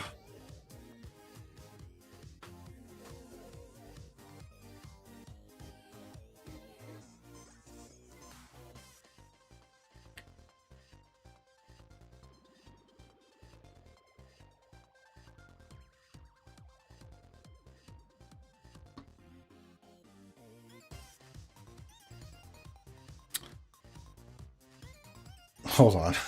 No, I have to let the whole deck go through before I go scroll back through it. Try to let it go through once before I scroll back through it. Let me you guys mind if I just do a little bit of this? Am I missing something? Dude, this is a crazy curve. What are you doing here? I need a little bit of an explanation on this one, Chief. Before I even look at the rest of the deck, this is an insane curve. Actually, let me... How many lands are we running? Okay. Sure.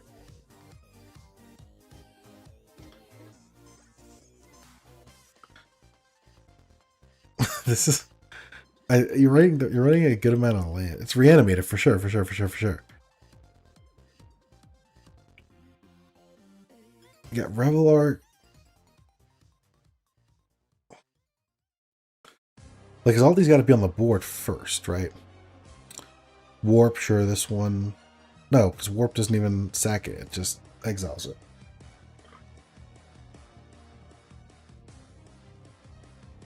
Sun Titan is an actual reanimator card. Revelar's an actual reanimator card.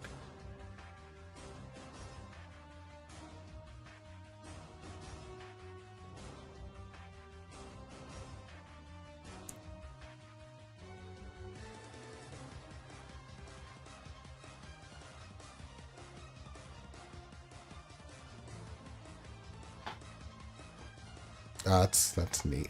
Restoration Seminar, that's neat.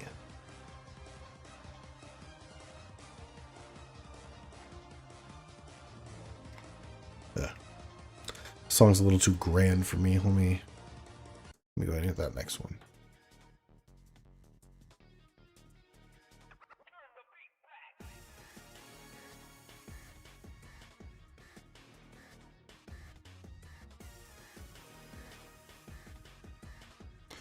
Whoa, that's a crazy birthing pod art. I'm just now realizing.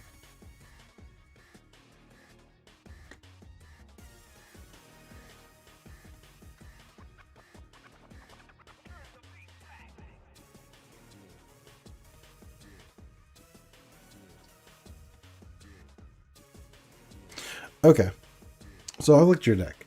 I've been pretty quiet because I want to sound stupid, which I already know I'm about to.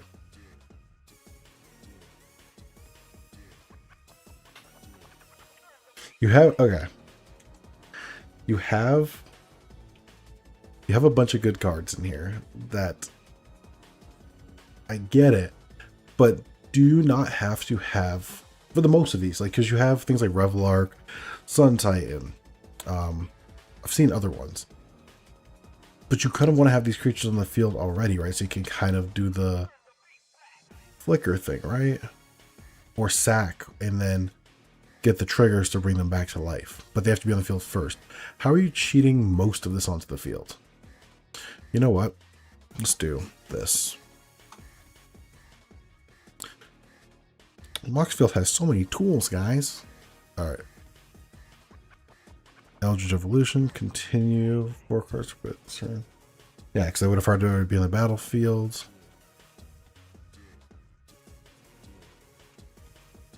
Helping Camp reanimates mana value 3 things. Sure, we'll run this thing because I want to do something there. We'll draw, tap, next turn.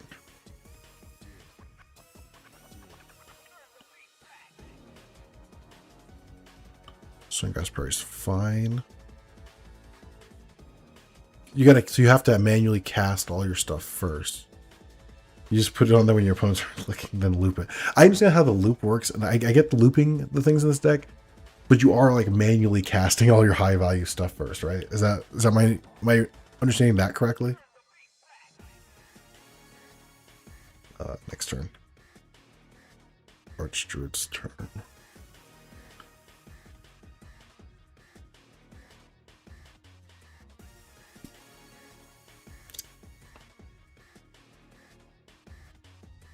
It's bracket 2. Oh, okay. Stand by. This changes things. All right. True. It is bracket 2. I still implore you to drop a couple of the bombs and add a couple more ramp pieces into here. It can be, let me see. Nope, not instance. Let's see. Flare of Cultivation. Cultivate. Yeah, I don't think I was gonna say I don't think there's a lot of self-mill. Like green has some, of course. But I don't think there's a lot of self-mill in here. My suggestion still, because you have to hard cast these things, and just to make it a little easier, I'd add some ramp into here.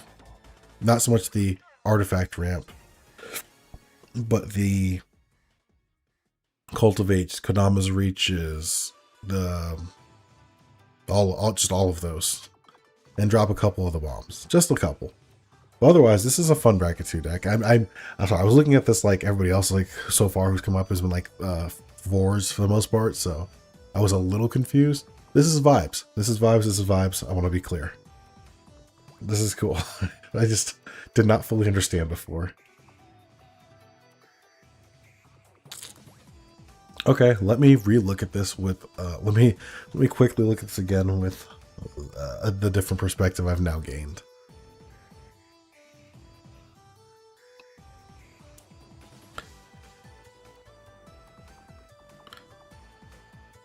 I think Craterhoof is fine. Craterhoof and Enrage are fine in this deck,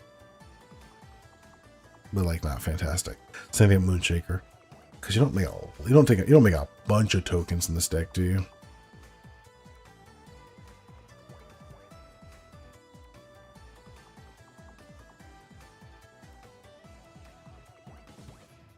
Yeah, you got like a couple things in this deck that make tokens.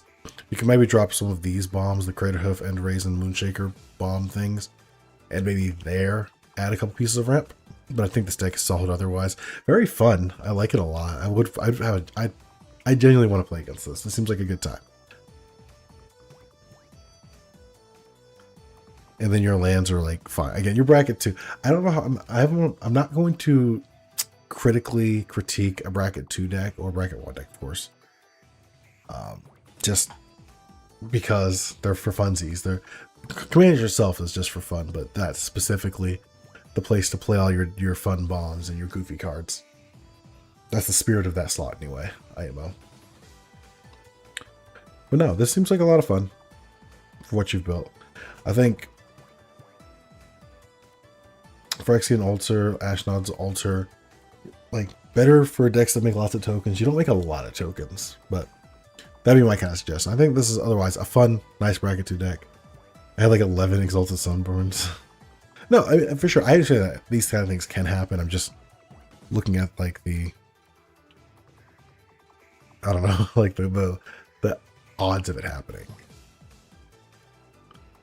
It's a cool deck though. I like it.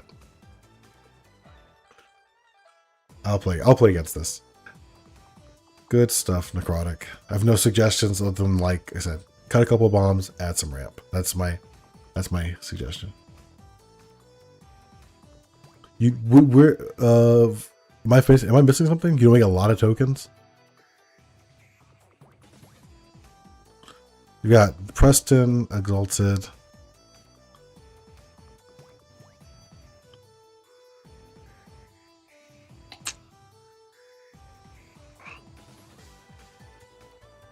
Sure, Avenger. It's 3 token sources. The Treefuls for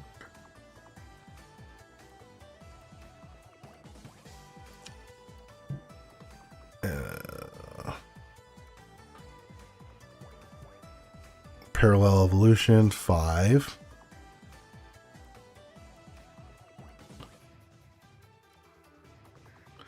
I'm not saying you don't have the ability to create a lot of tokens. I'm saying the amount of sources you have that create a lot of tokens is the part. You have like 5 things that make tokens. Unless I'm missing something. But I'm not saying that it can't happen. That's not what that's not what I'm suggesting. I want to be clear. It can happen. I see how it can happen. It does not seem like it's happening regularly. When it happens, I'm sure it's a bomb. But yeah, cool deck. I do like it a lot. Good stuff. All right, Protopon. What do we have here? You still around? You still vibing here?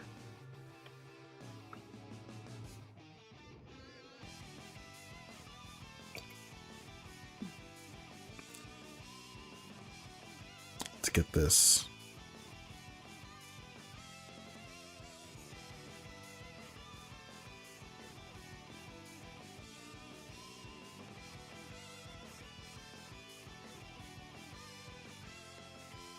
Okay. It's bracket 2, and you have a sideboard cards for bracket 3 and 4. Sure, that's vibes. I will look at this like a bracket 2 deck. Thanks for the heads up. I probably should be just checking this myself, though. Oh, sideboard, right. Yeah. Oh, let me read this commander real quick. Morska, Undersea Sleuth. You have no maximum hand size. At the beginning of your upkeep, investigate. When you draw your second card each turn, put 2+1/+1 counters on Morska, Undersea Sleuth. Okay.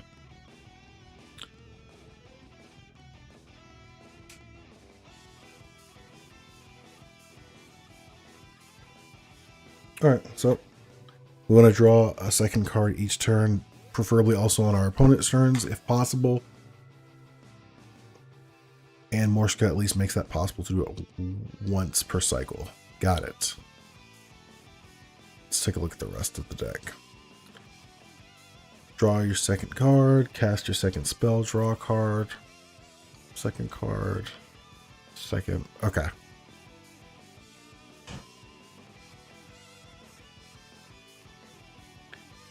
Draw your second card. Investigate may helps draw cards.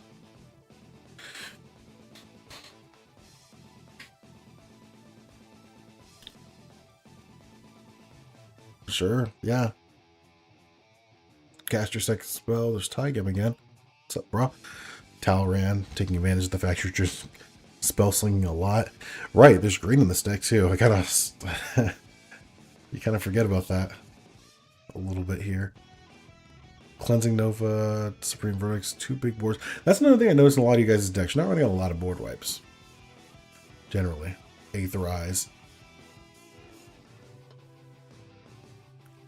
16.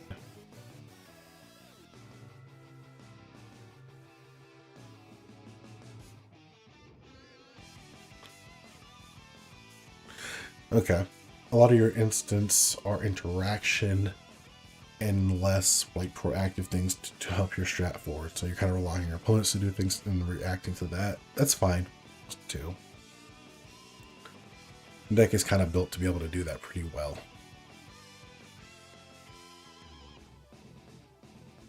Player wipe is the board wipe for sure. Or Shards is not a game changer. Oh, it is a game changer. Okay, I was like, right.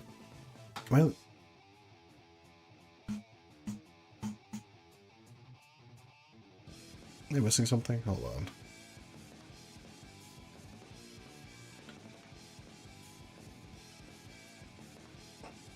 Question. Are these cards or Shards vs. Study Smothering Tide supposed to be in the sideboard? And the other, whatever the other game changer is that I clearly missed somewhere? Is Iron Man? Hell yeah, it's Iron Man.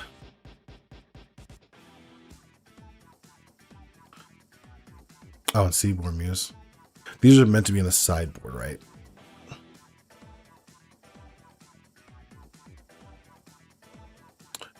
Okay. Considering I believe that to be the case, all those the 4 game changers, it seems like you'll be able to do your thing pretty well on your turn. You're not doing it so much. Yeah, okay, gotcha. That's what I thought. It seems like you'll be able to do your thing pretty well on your turn, not as much on your opponent's turn because you're kind of relying on, because you want to cast your second spell to draw your second card to then trigger Morska. And you can do it as long as your opponents are doing stuff well, because most of your not on your turn plays are interaction. Most love save. It happens. No stress. But yeah, cast your second spell, draw your second card. It's fun. It seems like you got all of the cool bracket 2-ish cards that want to do that. Oh yeah, I was gonna say, isn't that just Flurry? That's like the Flurry mechanic from Tarkir Dragonstorm. I was trying to remember the name of that.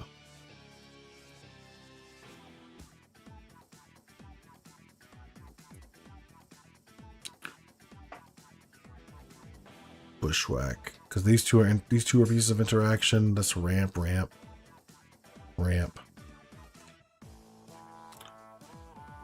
These are like your 3 choice sorceries,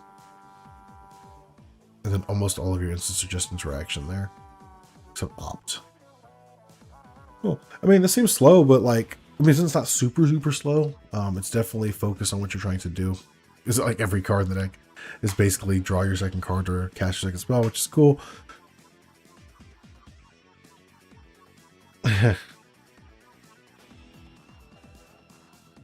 Yeah, a lot of interaction though.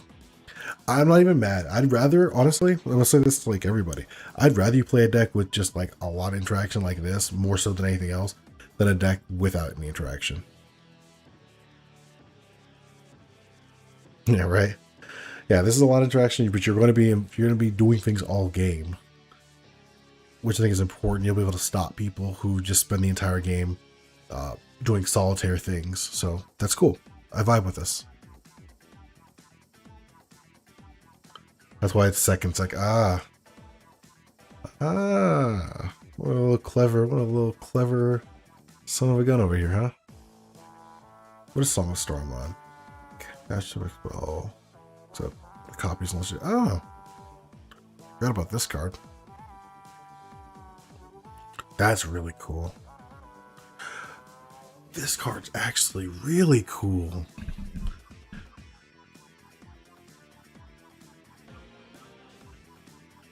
I never know how much interaction to put in. I think the consensus generally online is like 12 pieces, but I usually run a little less than that, but my play groups are usually relatively chill. Or have been recently. They have not always been. Yeah, I think this is a solid deck. In your bracket too, I don't want to, again, I'm not going to like say anything about Evolving Wilds here. As long as you're not running bounce lands, I don't, it's fine by me. Yeah, I'd even rather see Seaside Citadel than a bounce land you're doing. It's good.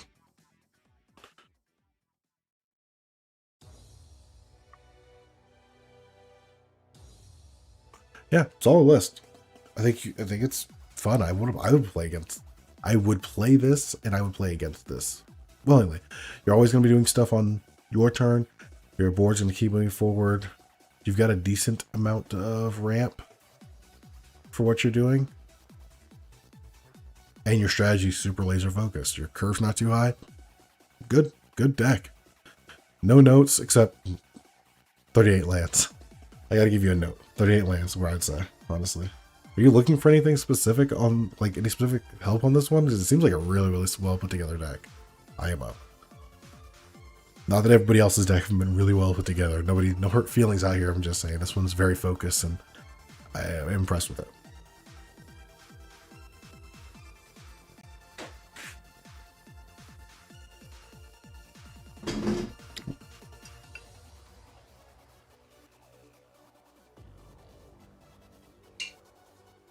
Honestly, I've been gradually running less and less interaction with each deck I build. No idea why. One more mana. Oh, what's up, guys? How you doing? Welcome to the stream. Running less and less interaction with each deck. I think overall right now is a big issue in Commander, where people just want to do the solitaire. Everybody builds up their armies as much as possible and then just slams at each other and sees what happens, instead of like playing interactive, like closer to competitive type games, which I think is fine. I mean, if that's things are going, that's how things are going. I think it's still a fine way to play. It's not boring. It's not frustrating. It's just different. I think that's the way people generally are moving right now. Like I used to play, like I said before, somewhere 14 and 12 piece interaction. I think I brought it down to like 10 per deck, just because you know, everybody else has been, and that's what it feels like to play against right now. So that's my guess. Yeah, I also want to play against this deck too. This one seems very solid, well put together. That's fair. No, it's a really cool deck. Big fan, y'all. Big fan.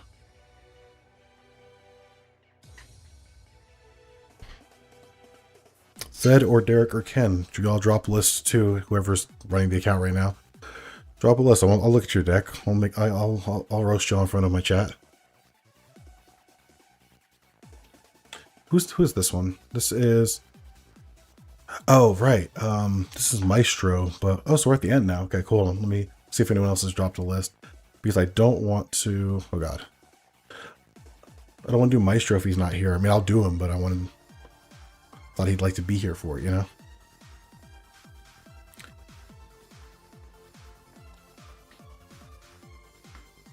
Who do we see?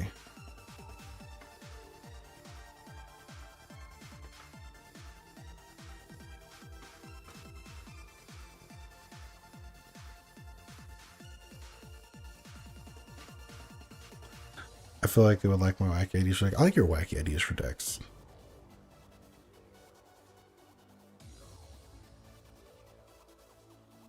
Your deck called your deck's named Beyonce. Who's the commander? Hold on, what is this?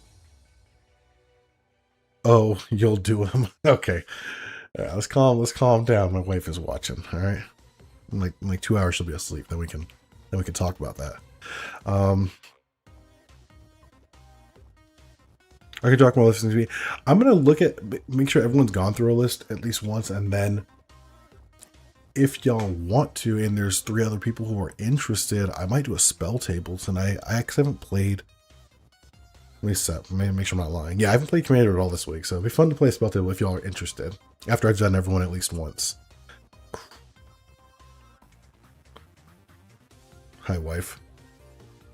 Yeah, she's somewhere around here. All right, so we got Necro. Who did I just do? I just did Protopon. Okay. So we've got Necro, Zenmosh, and Chris. I think it was Zenmosh, Crizzy, and then I think that was the order. If I add 1 land, I would take an enchantment that spawns a spirit out. That makes sense to me. But no, your list is just really solid, man. Like those. I'll have to put out my work in giant list as they all I have in paper. Okay. Oh, you guys know you can use the Moxfield playtester to play Magic too, right? I don't typically. I also like to play the paper and webcam thing, but you can use the playtester if you know how to set that up. I'm not gonna like go through a tutorial right now, but if it's jumping or just sit in,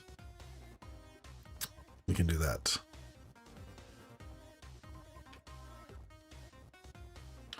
Real quick before.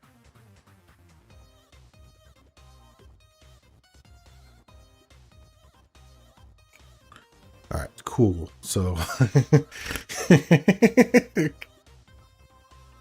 fuck, I'm a child.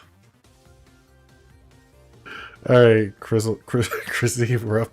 We're back with you. What land would you suggest? I guess. Let me look at your deck again real quick. I mean, your bracket too. Play whatever you want. I just don't suggest bounce lands. I don't suggest if you can avoid playing the tap lands, you know, don't play them. But like you've got a lot of the good ones here. Seaside Citadel. It looks like you're avoiding playing things like the Shocks and the other more like expensive lands. So.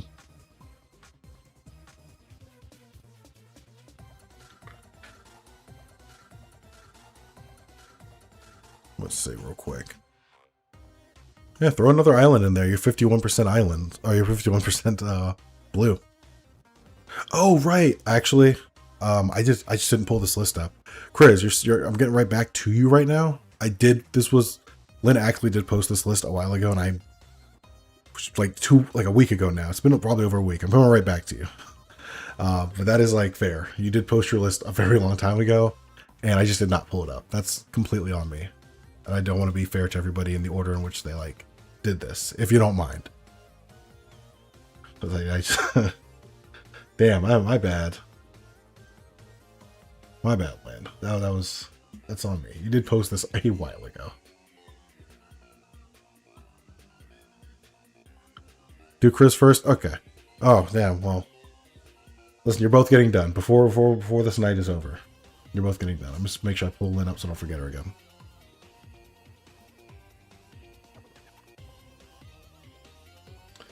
Damn, I cannot believe that. My bad. And it was crazy. I was actually looking at this list right before we started too.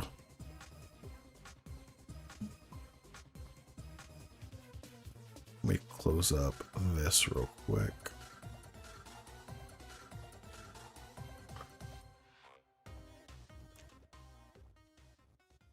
Ah, Chris. Okay. All right, we'll do Chris. We'll go back to Lynn. But yeah, we're definitely getting both of you tonight. We're getting to you four. So we got Crazy, Lynn, Zenmosh, and Necro Alchemist. We'll do y'all, and then maybe we'll do a spell table. We'll see.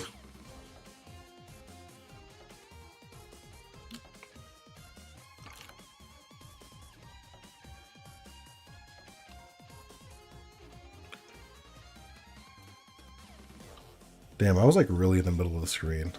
I'm not looking at my OBS whatsoever. I thought I was more to the side than I was. I fixed that now. Alright, so we got Balin the Haymaker. This is the tap 2 untap tokens you control, add a mana, 3 untap tokens, draw a card, 4 untap tokens, put 3 counters on Balin, gains trample. I love token slop. Same. I'm right there with you. This is fun. I don't know if y'all know, like one of my main decks is Kaisar, so I'm also big on the token slop.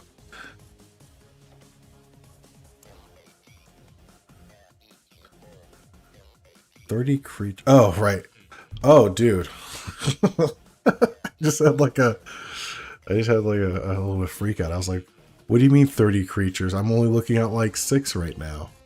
Oh, 25 Hair Parrot. For true. For true.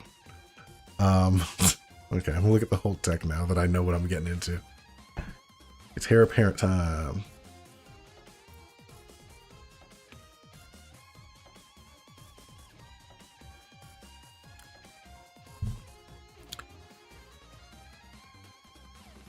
Kaisar was the precon that got you into Magic.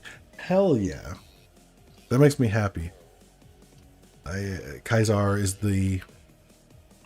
is my favorite guys. He's not my favorite guy. Holy shit, no. Kaisar is not one of my favorite guys. It's one of my favorite commanders. I don't love slavers.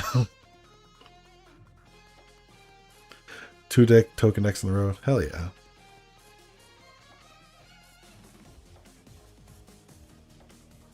Oh god, Kindred Discovery, true. Sheesh. Oh god.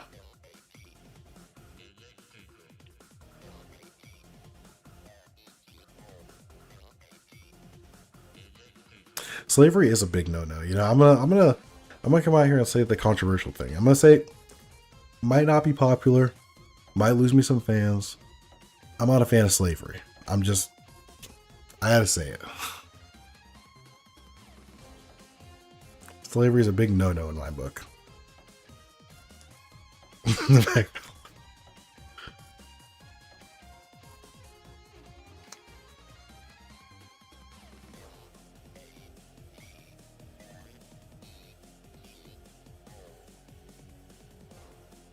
Okay, I mean, big hot takes. I know.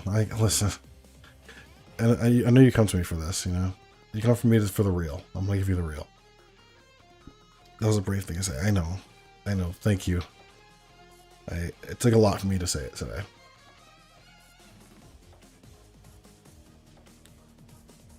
All right, so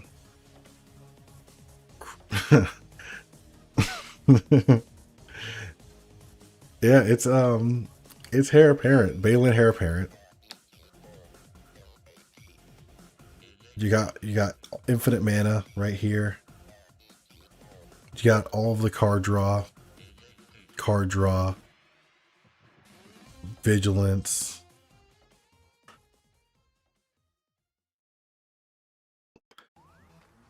Freed from the Real. Freed from the Real is blue, so I don't think that is runnable in this. Think of the rabbits. I'm only thinking about the rabbits. God, it's just, you know what's crazy?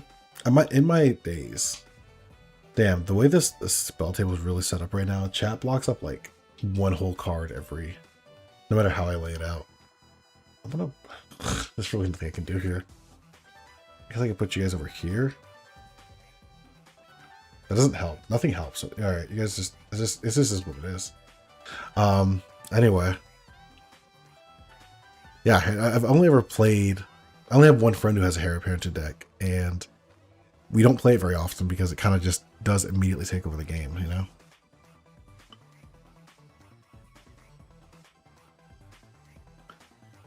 Blue players, you know, they could go all to the mines. oh, I see. Hard to disagree, you know? Mentor of the week. So yeah, you got all your card draw. You got all your untapping, mana. Yeah, you really just want to run interaction, I think, at this point, right? Rampant interaction. You can shrink us, throw us in the corner. I could. Do you guys care if you're not readable? Like super readable?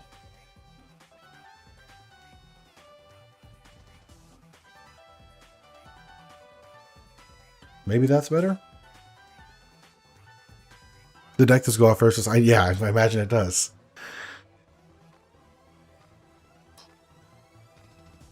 I imagine this deck goes Insano style.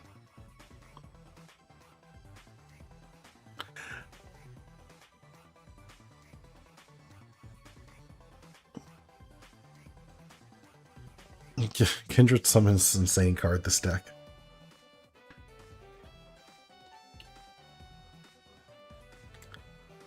You draw all the cards in your deck, you gain all the interaction from doing that. Do you even need Herald's Horn in this deck necessarily? I mean, why not run it, right?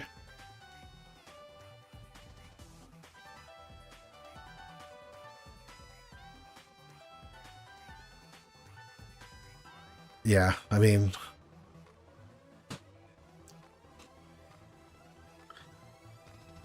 this is the Heir Apparent deck. This is your flavor of the Heir Apparent deck. It's run a lot of interaction, run a lot of ramp. You've kind of done the thing. It's going to naturally draw a bunch of cards. It's an infinite combo with Cloudstone Curio. Yeah, yeah, right. Because you can tap for the mana to recast the Balin. And then get your Heir Apparents. Yeah. It is Heir Apparent. I like it. It's I mean, this deck is like, it is the deck. I have no notes. I think your mana curve, this is one of the few times I think you can even bring your curve down lower if you really want to, but I don't think you need to.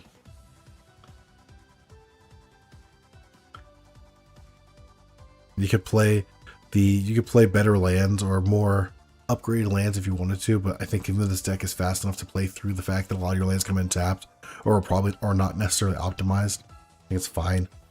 It's Balin. It's Heir Apparent. I've got you've shown me a very solid deck. I appreciate it, Krizzleton. All right, one more hit for the road. I love this. All right, who's next? I got Lynn. Good deck, Chris. Oh, I appreciate that. All right, we've got Sierra, Nuka's biggest fan. Oh, let me switch this to visual spoiler.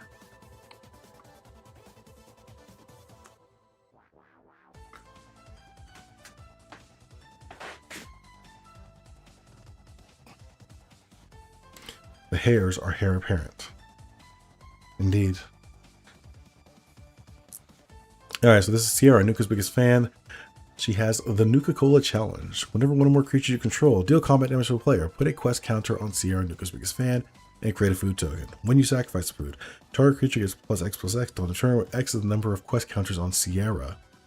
My sideboard are all things I'm highly considering putting in. Sick.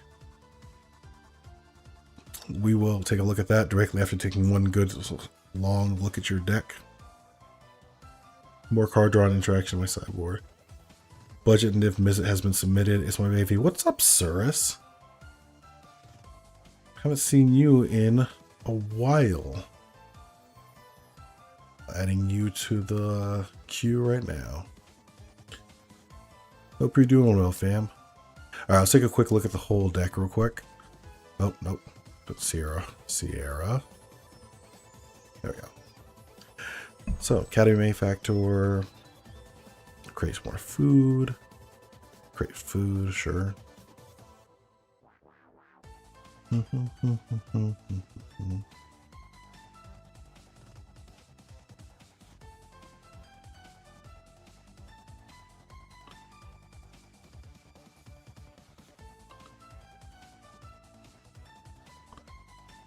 Oh.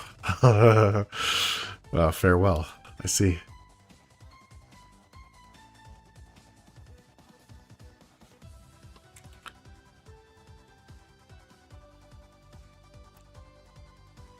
Does the sun play tricks, though? It's a very deep question. Lembas.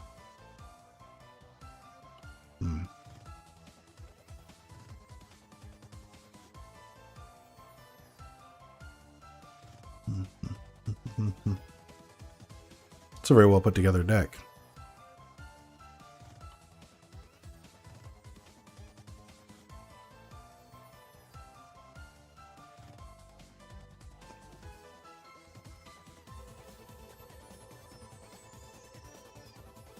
This.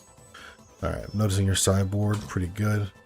So you were thinking about, you said, more card draw and interaction. For sure. I think you can't, especially with something like Sierra. So reading Sierra again, or looking at Sierra again, her quest counters go on her, which is kind of the rough part. They don't go to you as the player like experience counters do. So as far as maintaining the counters, you want to play as much protection as possible. Actually, my first suggestion as I look at this, other than lands, of course, because you know what I'm going to say, bring that land count up. But besides that, just protection pieces I think is like a good place to start. Weirdly enough, I think a couple of equipment pieces would not be bad here. A couple of the indestructible, maybe a commander's plate. You really want to keep Sierra alive when she hits the board. I know you're running things like the Ozolith to capture her counters whenever she dies, which is good. And I think you do want that as a backup. But you also want to just try to keep her on board if you can. So some interaction that protects, like I think I saw Brave the Elements in your sideboard. I love when you guys give me sideboards, by the way. This is great. This is very helpful. I think Brave the Elements is a fantastic choice. Just protect Sierra. That's like the name of the game. Mana Tide's cute. I don't think it's actually great most of the time. Maybe in CDH. I don't play CDH, but I could see Mana Tide being useful there. But in regular gameplay, you might catch somebody off guard, but I think it's more cute than useful.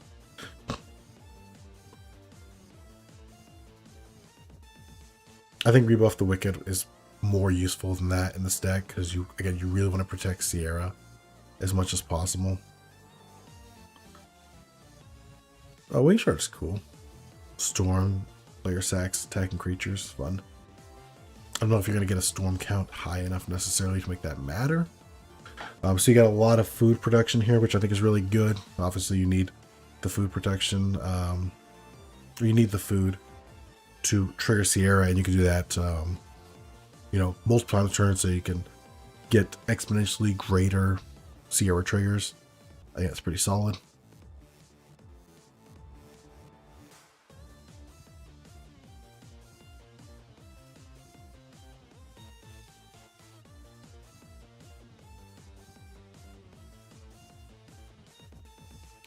Is Battlefield Raptor just in here because it has good evasion? It's early evasion, early game.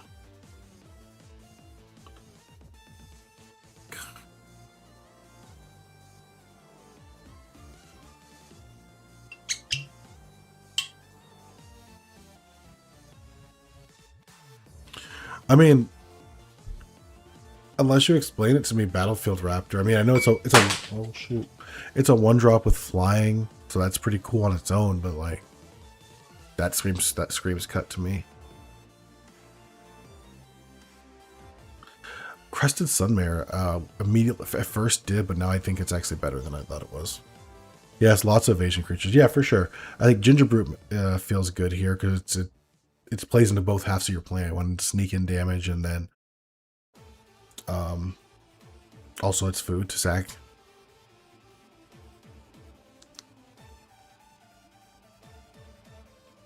Yeah, Healer's Hawk, Momo Playful Pet, Mother of Runes.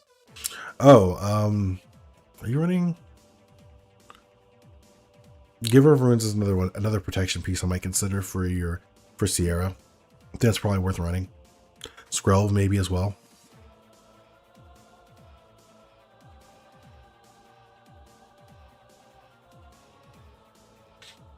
You're running Stoneforge Mystic. Why are you running Stoneforge Mystic?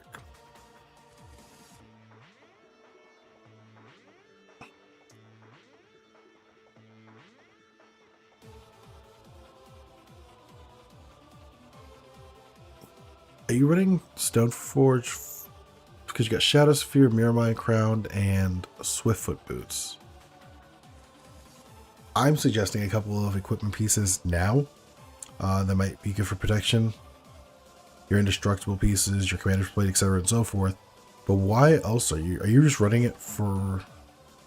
Are you just running Stoneforge or Mirrormine Crown, really? Because that's the only unique effect that seems like it makes a lot of sense. Shadow Spear is also good too. Is one of your inspired pieces. I mean, it's not bad. I think it's really it's fun. It's good.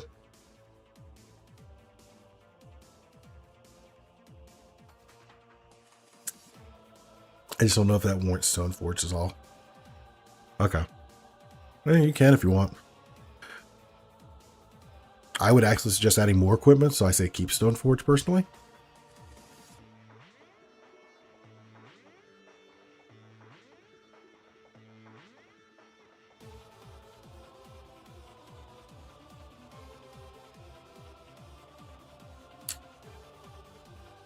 Do you get to cast this? Does this happen, Stormherd?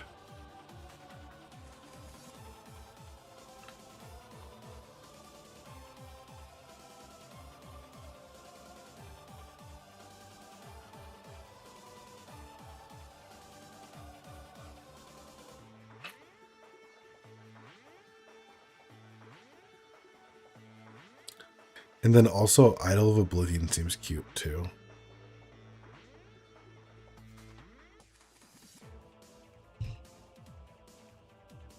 No, that's fine. Idol of Oblivion's good because I was really just looking at the 10-10 draws you. That's stupid. You want it for the card draw, which is going to happen consistently. I've guessed it a couple times. It's amazing. No, that totally scans. I'm sure it will feel amazing when it does go off. I just want to know if you think it's worth running, on the rare chance that it does. It feels like it's kind of iffy. You know what I mean?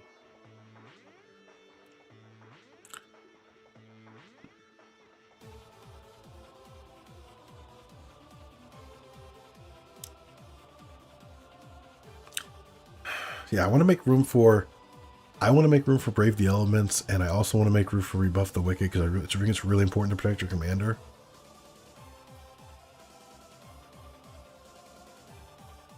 Why is Darksteel in the deck? Because why is Darksteel in the deck? Is it just an interaction piece you like, or is there like something else to it?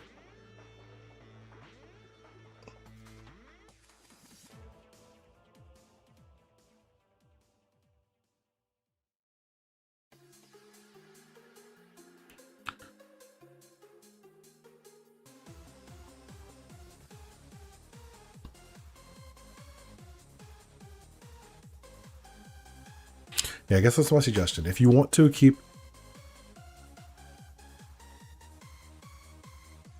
interesting that it goes on the commander. Yeah, I think that's Sierra's biggest flaw is like a thing.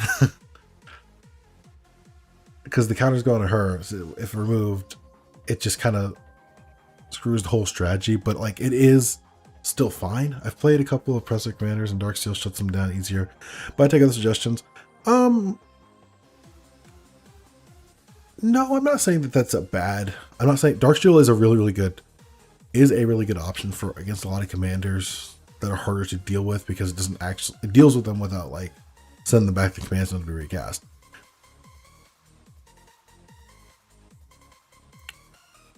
But I don't want to suggest just like, you know, more typical interaction. Like, you're already running Swords, Path, and Gift. Oh god, the Elephant card. You're already running that. Oh, you're not running the Elephant. But you're running Stroke of Midnight, so it's like the same thing. Second Breakfast. You're running a critical mass of food synergy, and I think that's fine. I think you can do that. Yeah, we could cut a food thing or two for more interaction. Which ones? They're all so good. You're running a lot of the good ones. And I don't want you to cut any of your evasive creatures either. Yes Man seems cute. I would probably cut Yes Man. IMO.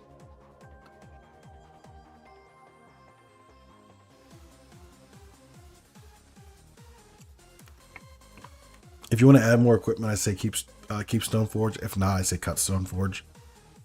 I don't know if Mirror Mind Crown is worth taking up 2 slots in your deck effectively. It's a good card, and if you run into it, I think it's worth it, but it's not maybe something I'd focus on.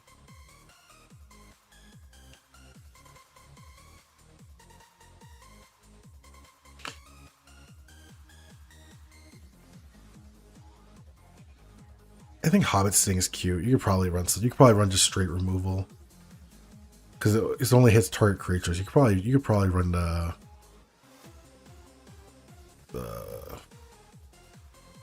Elephant Gifting. Why am I blanking on this card? What is the Elephant Gift card? Where you destroy a thing and you gift it through your Elephant. You can run that instead, I think, because this might be cute. But it'll do a lot of damage a lot of the time. But a lot of time, it's probably just better to run the. Eroda is good removal, for sure. That's another one.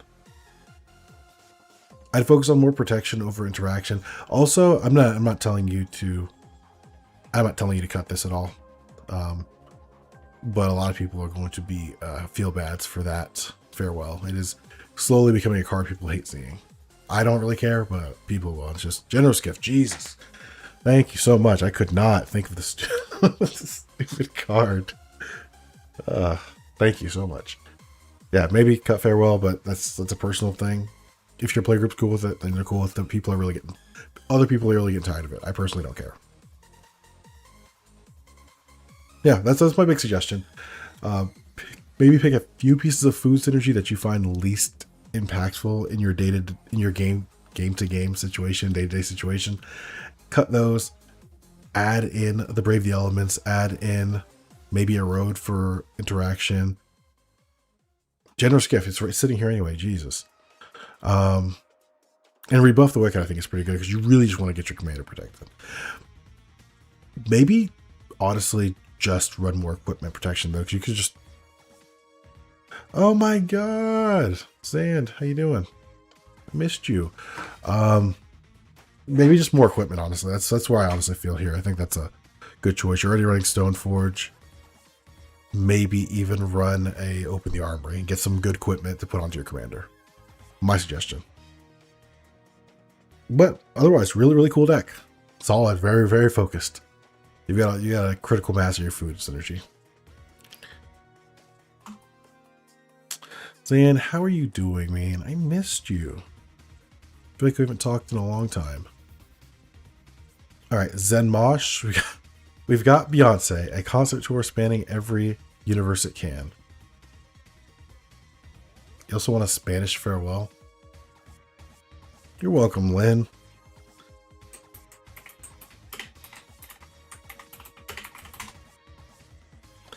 Oh, audio. Adios. That's fun. Oh, this is the commander you were telling me about that you said you thought you couldn't get going. I'm glad you were able to get that one working. Busy adulting, tuning in while doing dinner dishes. Nice. I'm glad you were able to make it. Alright, this one I'm definitely got to read because it's a commander I don't think a lot of people have seen, including myself. This is Soliflora, intergalactic icon, a legendary creature, human guest, or as an equipment you control attached to this card. Affect other creatures you call as those ores and equipment were attached to them. Interesting. Counters and stickers on Soliflora affect other creatures you control as though those counter stickers were on them. That's really fun. Oh, that's so fun. Okay. Vibes.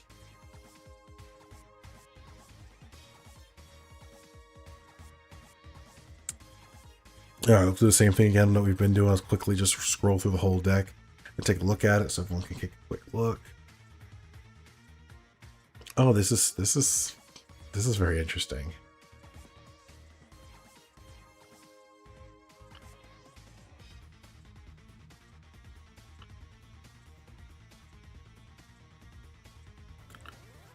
Auras. So we're focusing on auras or equipment? Equipment. Track. Andrew, Flame of the West, Wildblade, Blade of Cells, Haunted Cloak.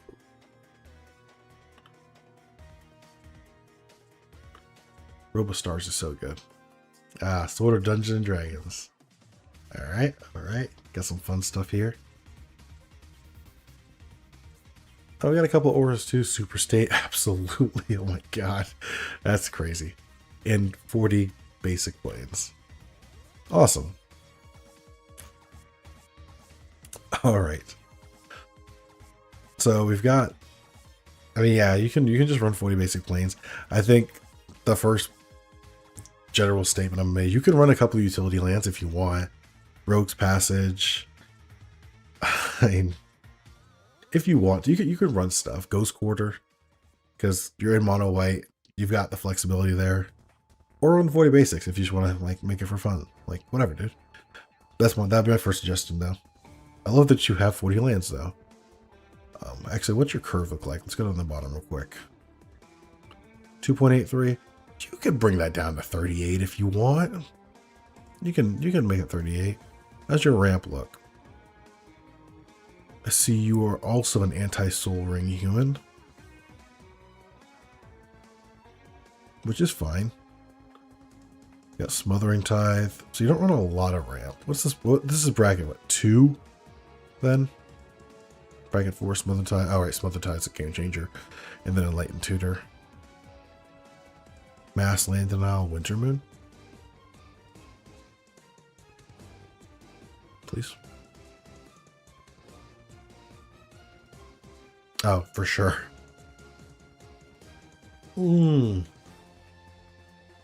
That's why you're running all basics and nothing else. All right. Okay. Sure. Land tax or tithe. Land tax is not. Land tax is not a game changer. I think every deck should cut Soul Ring and replace it with 4 Mox Opals. Honestly, 5 Mox Opals is where I like to land on my decks when I cut Soul Ring. I just want to keep it balanced, is the thing. You know what I mean? Hold on. Is this card art unfinished? Well, hold on. This is a really cool deck, for sure. Is this card art unfinished? Like, look at the gun. Or whatever. It looks like it's not colored. I don't want to be a jerk or anything. Is it supposed to look like that? Okay. I don't know. I don't know. Weird.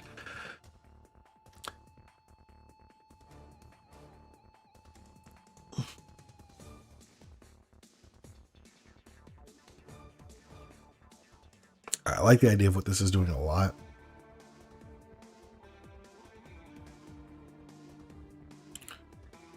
Why is Sarah Avatar in this deck?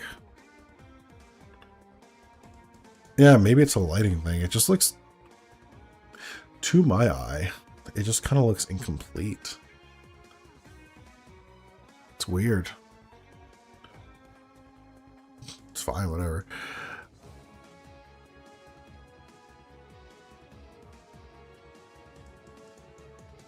Yeah, it's like it's super white, like it was never colored.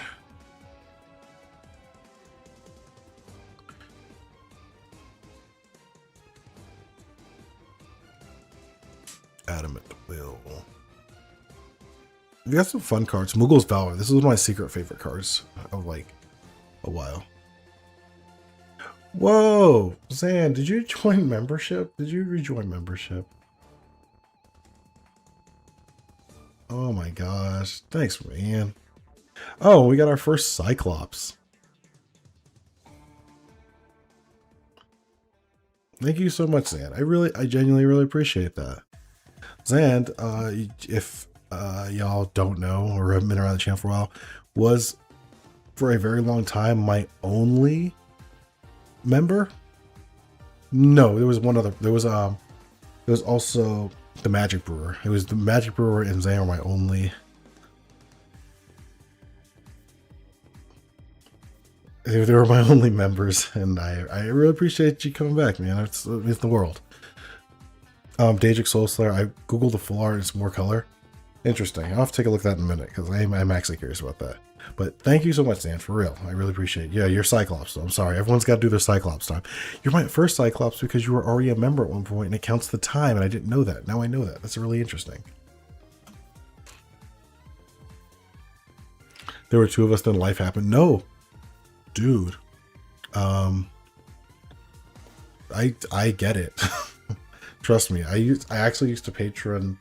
I don't know if you guys know the channel Boy Boy. I used to patron them, and then also Vince, also known as Pleasant Kenobi, I used to patron. But yeah, life happened for me too, for a while.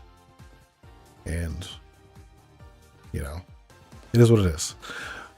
Getting back to this deck, I don't want to take away anyone's time, I'm sorry. But thank you so much again, Zan. Zedmosh. This is really cool. This is such a cool idea. So you've got some really cool equipment. Oh wait, are you running the Myriad Blade in here? Yeah, Blade of Selves. Hell yeah. That's got to be hell to maintain once it hits the board, right?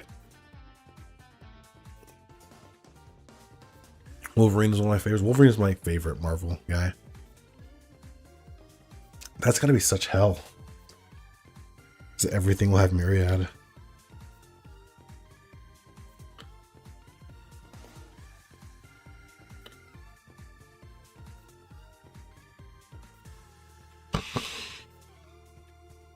Whoa. Holy Avenger is really strong too. I don't even have suggestions for you on this one. I'm not even gonna front with you. This is just really, really cool. What is this song? What are we listening to right now? This is the Spider-Man. Yeah, I was like, it feels so familiar.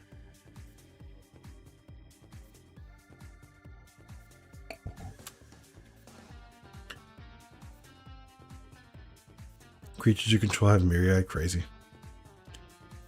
I'm super inspired by this deck too. I want to build this. I might steal this deck from you. I'm not gonna lie. Maybe it'll be the first Magneto.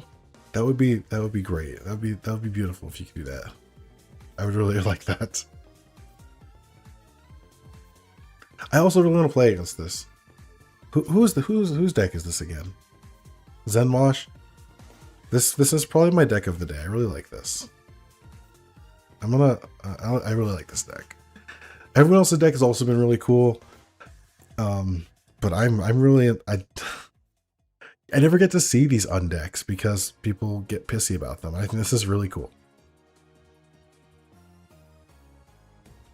Sword of Dungeons and Dragons. What did this one do again?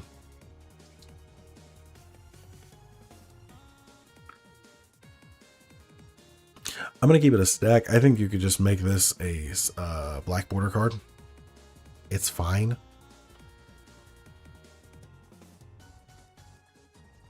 I did miss my favorite X-Men character, Storm. I am sorry about that. What does RoboStars do? RoboStars is so cool, actually. So, RoboStars gives you pay 1 in a white and then equip your creature faces out, which is really, really good for dodging removal. If you're running a white equipment deck, I highly suggest it. Also, I guess I'm really hyped about this deck too, because I'm a big equipment guy, and this is like a really cool equipment deck. Yeah, this is one of the best pieces of dodge removal you can play. Sword of Body and Mind. Oh, because all your other creatures will also get a Sword of Body and Mind, and you'll make that player mill like way more cards. Gross. Okay, I don't have suggestions for this deck. I think the whole deck is meant to be cute, and I don't want to analyze this deck as though you're trying to play it competitively or anything. I think this is really fun. I want to play against this. You have my deck of the day. I have not seen anyone else's deck. I don't want to take that opportunity from anybody, but so far this is the deck. Good shit. Who's this? Oh, speaking of Storm.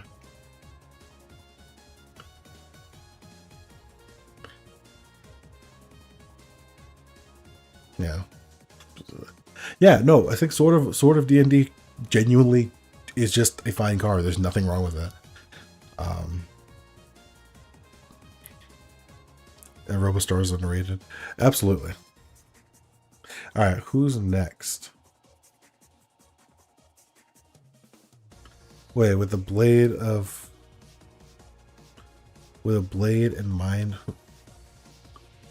Which blade are we talking about? Oh, the Blade of Body of Mine, is that what you're talking about? Why would it go infinite? Okay, I see what you're saying. No. I mean, it'll compound, but I don't think it goes infinite because those wolves are not attacking until they don't have swords equipped to them, so they're not milling out your opponents. But that following turn... What the hell?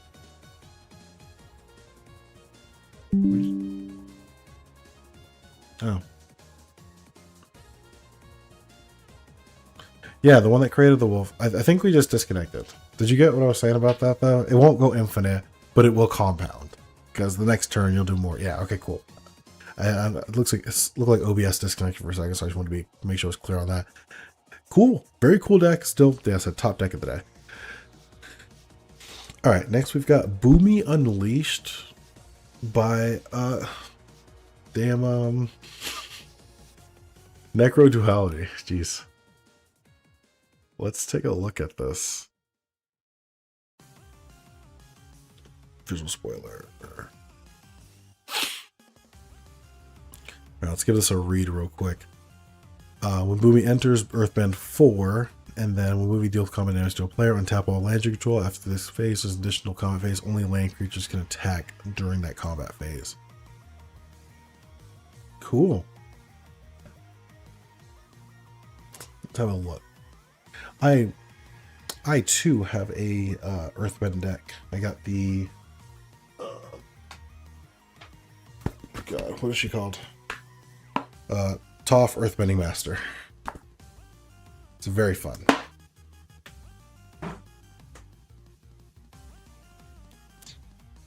Oh god, my bad. Sorry.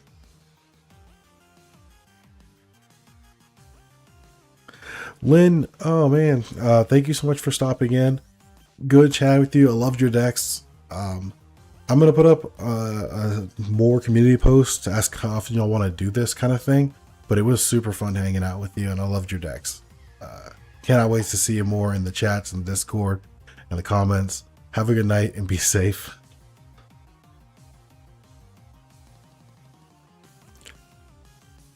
But yeah, Earthbend deck is really strong. Madoka Gardener super strong.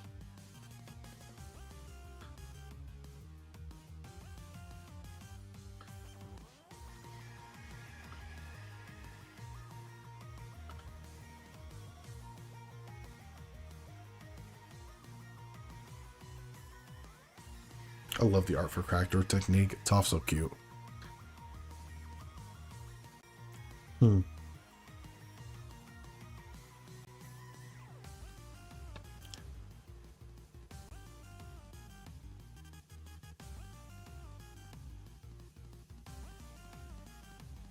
Okay.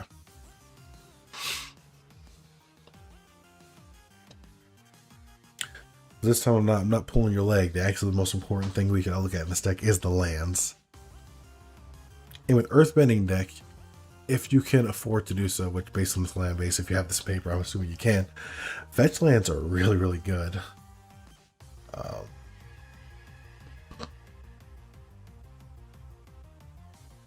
So something to consider there. Because they'll die and, you know, come back and all that.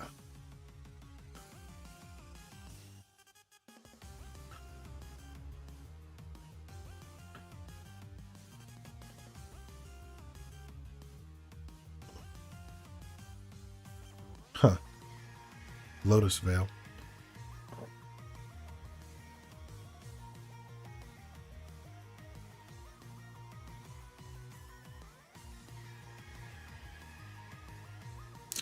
You know what I forgot about? These cards like the Restless Ridgeline.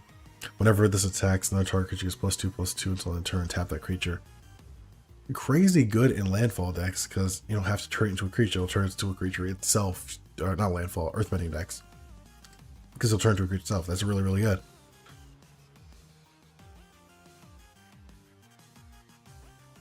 Are you running the Earthbending Arena? That might be one to consider. Alright, so you have some cool lands. Good, solid land choices.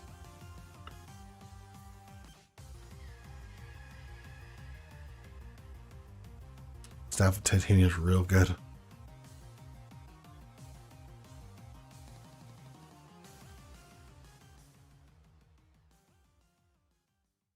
Yeah, a deck strategy that I'm personally pretty intimately familiar with, so this one's like pretty cool for me.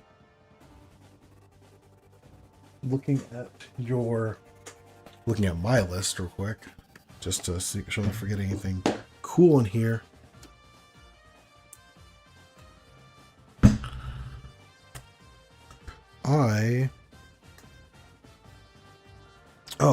This is a new card that I just added to my Earthbending list. The Ooze. That's one I might suggest. It's kind of like the Ozolith a little bit. That's a pretty good one. I think Swamp Menders is cute. I don't know if it might actually be good in this deck.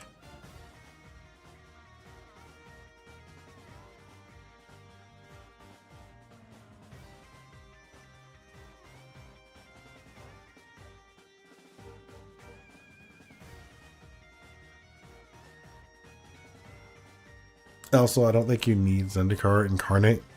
You're already doing that kind of thing well enough without running a dedicated, this thing just has a big number in its power card, IMO. That being said, I think Toph, on the other hand, easier to cast, does the same thing basically, but also Earthbends. You don't think that's relevant. Toph, the Blind Bandit specifically. All the Tophs are probably worth running, except the Naya one, because you can't.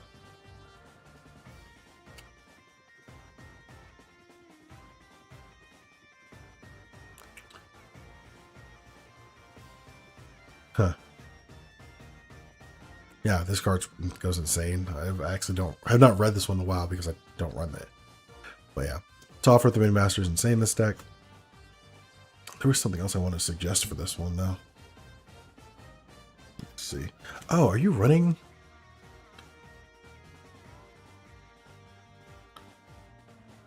Yeah, Badger Mole Cub. I don't see it here. That's one I would honestly suggest. I think that'd be a good choice for this deck. Cultivator Colossus goes crazy though.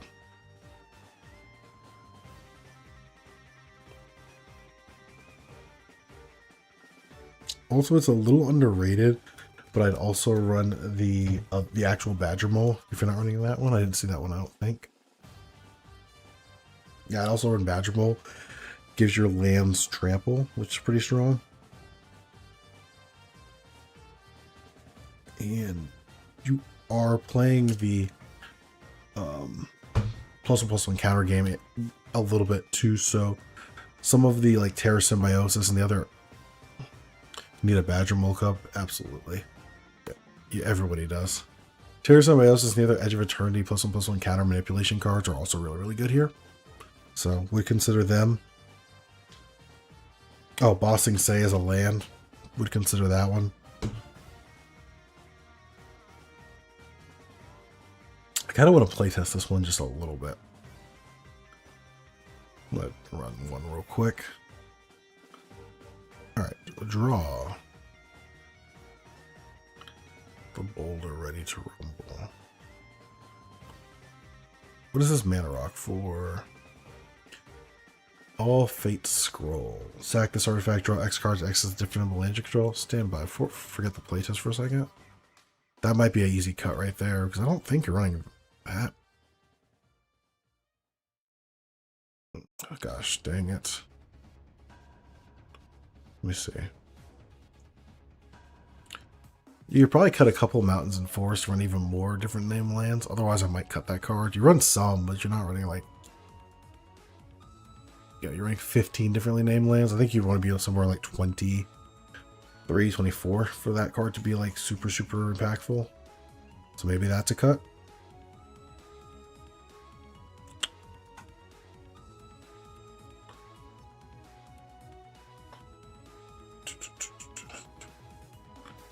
Yeah, Swamp Benders just feels like not great to me.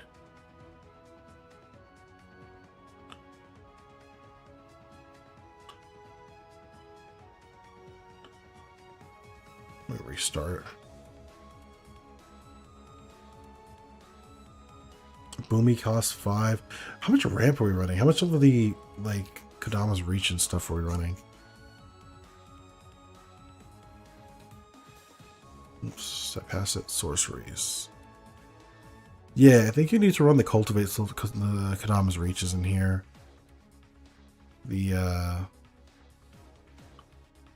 3 visits and things like that. You need more of those.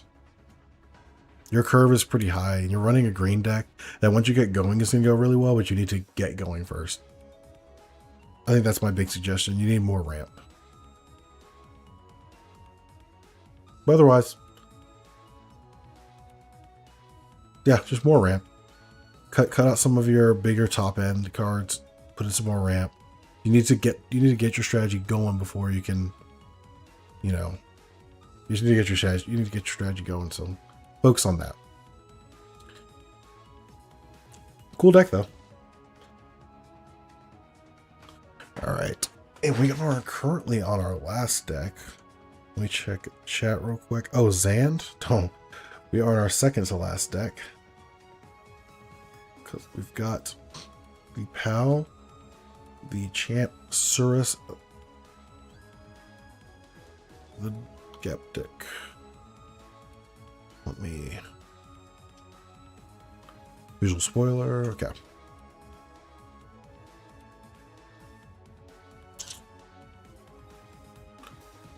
Alright, so we've got Niv Mizzet Reborn. This is your $20.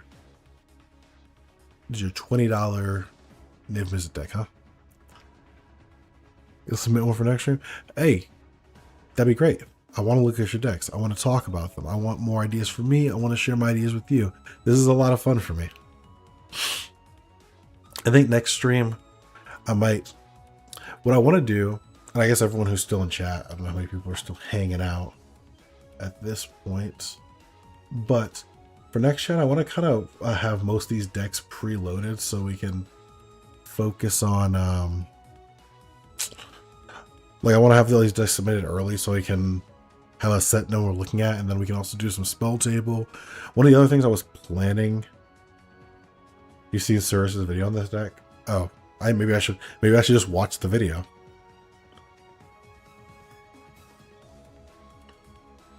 Spoiler, they all have less than 38 lands. We need to fix that then. Daedric Soulslayer. Oh, you know what? That's So, do you care if I speed watch your video real quick? I kind of want to see what you have to say. Let me see how long it is. Well, if it's not, I don't. Why'd I just type in Niv and nothing else?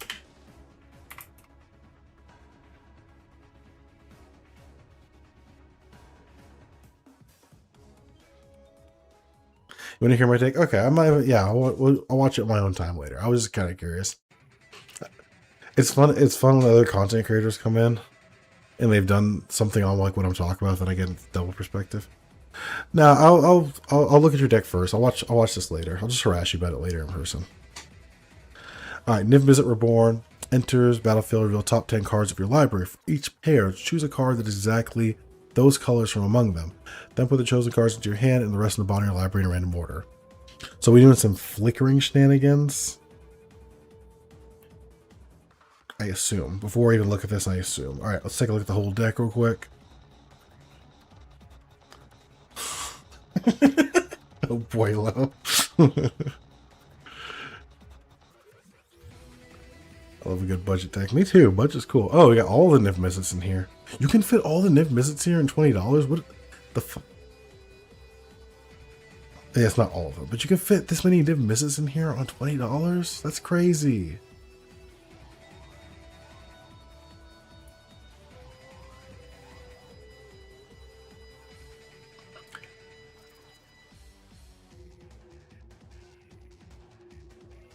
Sort by color might help. Yeah, sure. That's a solid idea. Sort by color.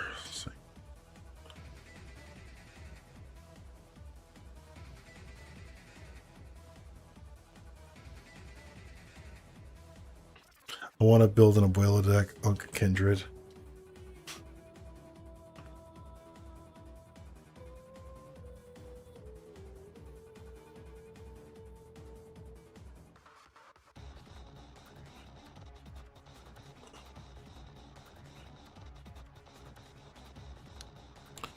Wait, what?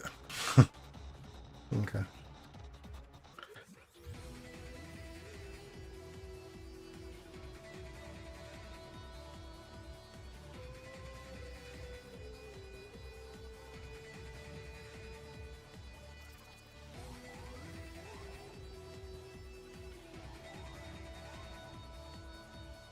Jesus Christmas, that's a lot of interaction, huh?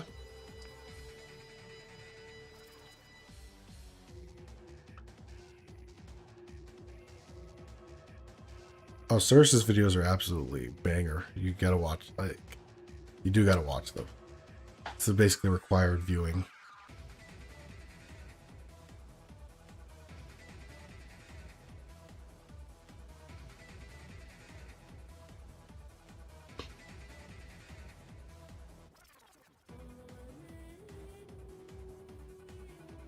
Oh, you have tags too? Sick.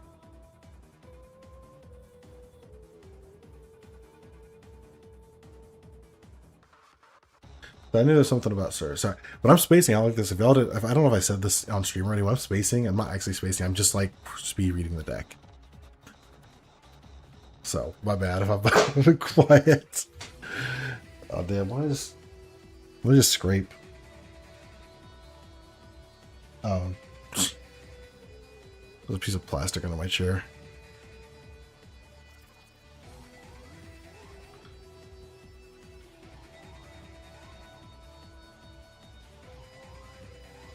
Alright, let me enable tags real quick. See what you did. See if Moxfield will let me enable tags real quick.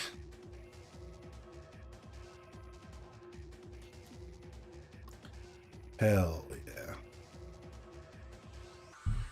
Also got some ideas for the deck I submitted from them.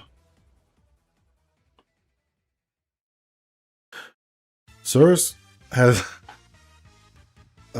first of all, Zand, I didn't know you were a ball knower. And second of all, yeah, Cirrus has the best takes on all their channels, to be quite frank. I didn't know you knew ball though. That makes me happy. Alright, I'm gonna refresh this page. It's my internet, man. I don't know what it is over here. It'll just be slow.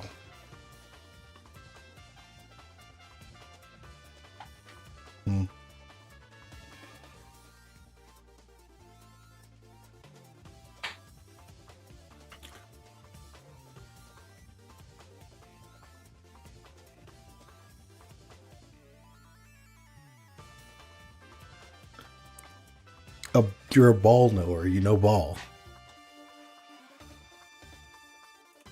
You got ball knowledge. Listen, Zay, I know we're both old, but we gotta stay hip. You gotta stay hip to the lingo of the youth. All right. We're both old, though. I know.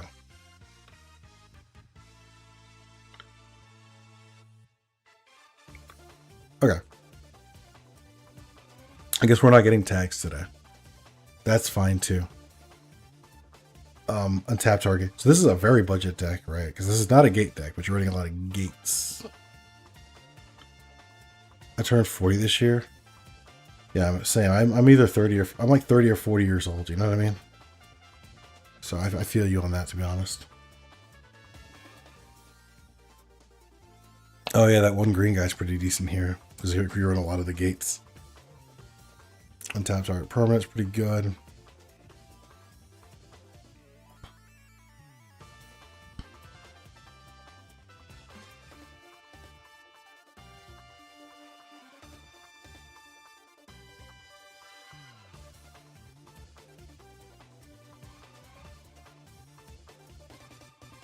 You're pretty sure you're older than me? Are you sure? Or are you just pretty sure? You gotta know these kind of things. It is a gates deck Voltron.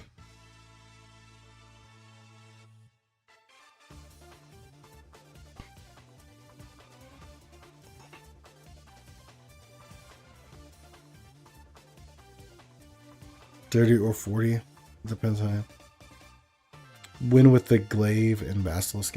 I was looking for like the win things. Oh.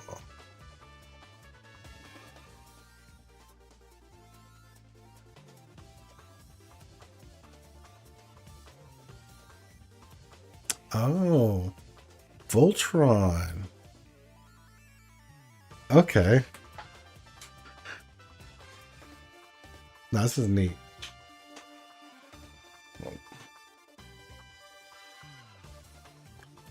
Did not know they made a Go Ninja Go. Yeah.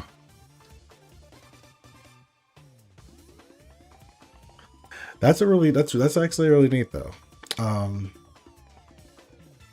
So I mean, I see this gives you a lot of interaction. It refills your hand over and over again. So since the fact this is a Voltron Gates commander damage deck, I'm picking up. Is the fact that it's Niv Mizzet, is it just for refilling the hand, or is there another reason that you're running Niv Mizzet Reborn as the commander, or is it like color identity or whatever else? I assume it's also color identity because you got the gates, and you want to run as many of those as possible.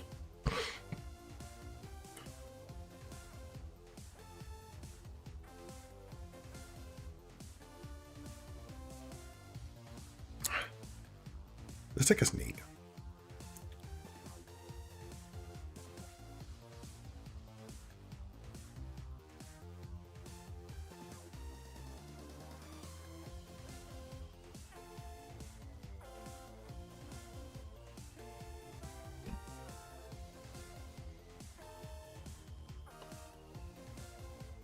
Oh shit, I forgot about flying kills players and Niv refills. Yeah, okay. No, this deck seems sick. Suggestions. So here's the thing. I am a... What's the word? I am a mid-budget bracket 3 and 4 player. I don't really do budget decks. By the way, anyone in this chat, if you don't know, I'm sure everybody in the chat knows who the fuck am I. But you should go check out Cyrus's MTG channel if you want budget decks. Amazing stuff. But I don't do budget decks, so I don't have a lot of suggestions for you. Personally, I'm not going to like front. Budget's not like my thing.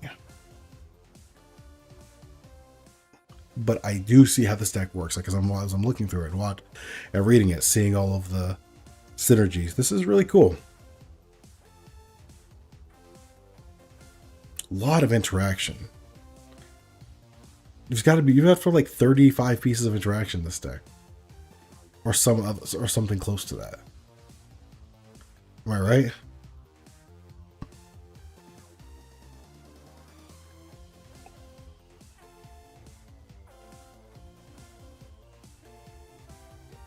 Oh, I love Void Slime.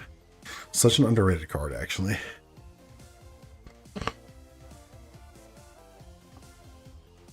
Yeah, this deck is really cool. My big suggestion here, you could just throw some money at it, you know? Maybe, just throw some money at it. Throw some game changers in there. This deck's good, sirs. I don't know what you want from me. You're a really good deck. Good shit, man. I love it. Solid deck. No, I'm not arguing that I'm not arguing that the amount of interaction is a problem.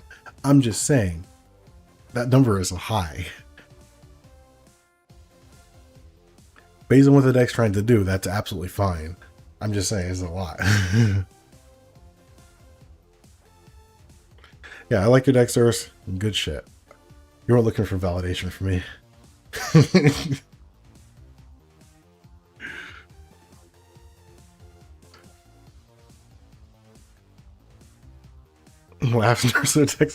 I'm not saying it's bad. If it fits the, everything works if it fits the theme of what you're trying to do. If you're just throwing in large amounts of interaction or large amounts of mass removal or large amounts of literally anything without a point, then it sucks. But if you got a point, and that clearly does, it's very focused.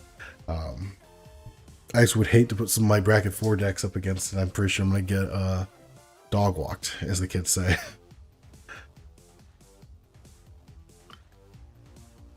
Makes a deck that's strictly interaction. I'm pretty sure that's what I'm about to look at, isn't it? Tella the Great Sage. This is Zan, by the way. Lord of the Rings lore man in chat. Tella the Great Sage. Whenever you cast a non-creature spell, create a 1/1 colorless hero creature token. If 4 or more mana was spent to cast the spell, draw 2 cards. If 8 or more mana was spent to cast that spell, sacrifice Tella and deals that much damage to each opponent. Yeah, Tella's pretty cool.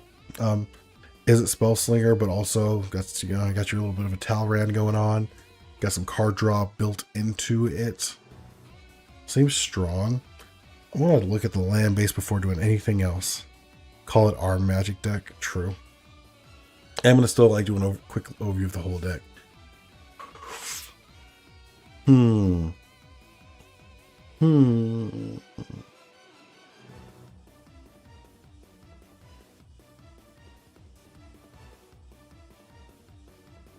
Interesting. Bracket 3. Okay. Let's take a quick look at the whole deck real quick.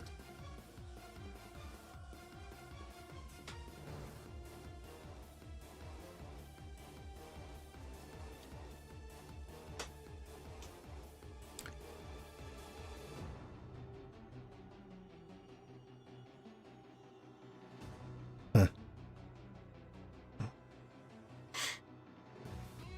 33 instants. Hell yeah, dude. So is that 46 spells, instants, and sorceries?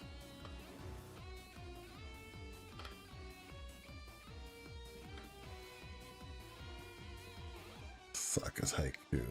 Yep.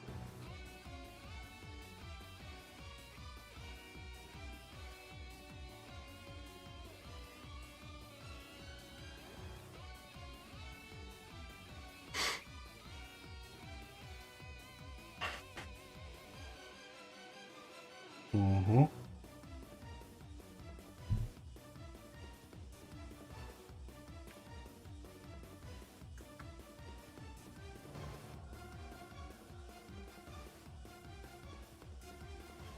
Huh. Okay.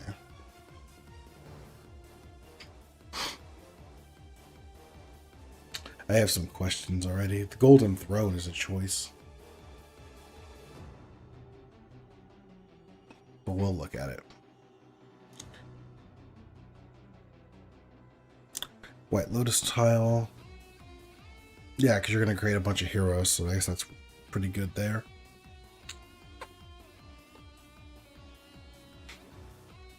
Sack a creature, you're gonna have a bunch of hero tokens to sack, so it's like pretty strong, repeatable mana source. Okay, that's why you run it.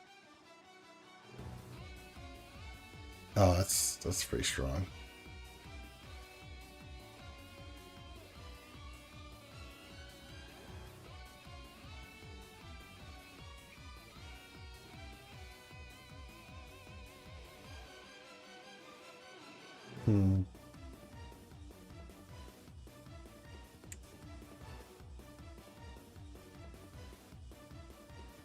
Okay.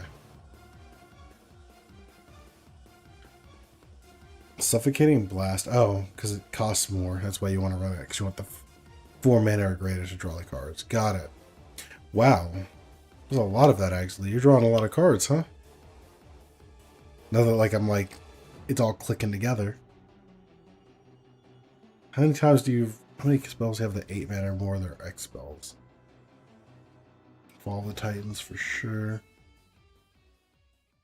I do like that you really don't run any of the... You're not going for like the 8 mana thing. I think that's like that's a bit of fool's gold. You focus on the 4 mana, which is really, really good. And it's your card draw to refill your hand. You got some big mana producers in your deck, which I think is also really good.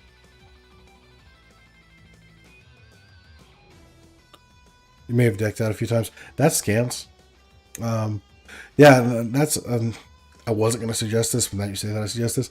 Maybe you do run a couple of lab man effects, because it does seem like you're pretty liable to like draw yourself out, or have the ability to draw yourself out, you know what I mean? 8 mana is the finisher.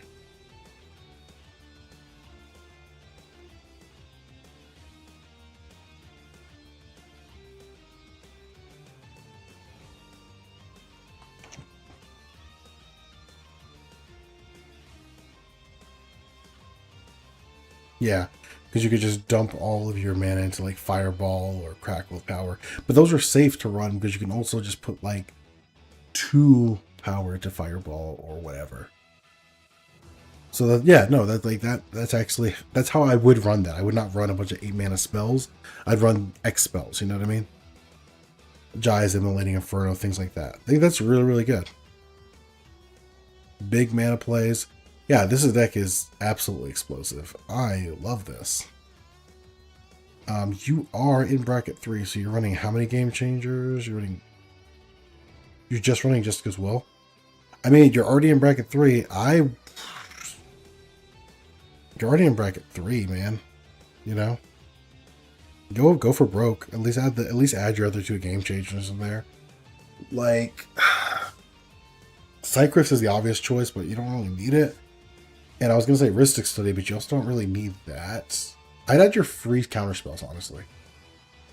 Your Force of Will and your Force of Negation, or no. Fierce Guardianship? The blue one. The blue free spell. I'd add those 2, because you're already in bracket 3. Protect your commander, protect what you're doing. You know, you're going to have cards in hand to pitch to Force of Will. That's what I would do, I think. You know, since you're already here. Well, otherwise, you know, it's a solid deck. No notes, really. It's very, very good. Gifts. Fierce Guardianship. Yeah, that's the one, huh? What's gifts, Crystalton? I'm probably forgetting. It's probably something I should know.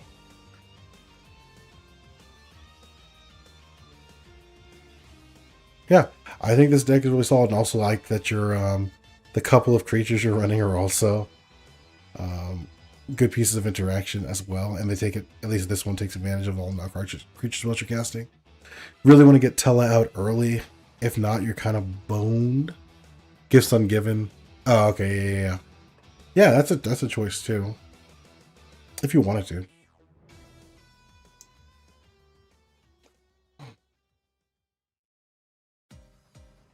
Yeah, I think that, what was that last song we listened to? Sorry, I must check that real quick. Yeah, I was gonna say, it's so familiar. Sorry. That was really bothering me.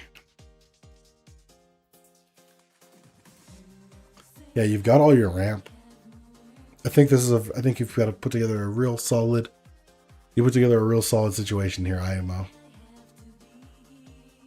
I like it a lot. You probably wouldn't go amiss with a couple more creatures, just so Tella's not your only option here. But like, if you're gonna go in, you want to go all the way in, kind of like Tella, you know. You want to go all the way in. So I respect it. This is a good setup here. Plus, these are really just lands anyway, so pretty solid. Good ramp. Good big mana plays. Good interaction. No, I'm a big fan of this deck actually. This is actually close to being. This is like, I'm not gonna lie to you. Tella makes the chumps to block. Absolutely, just gotta get Tella out. I think this deck. I think your deck is right up there with Solar Flora. I think they're both really good. Actually,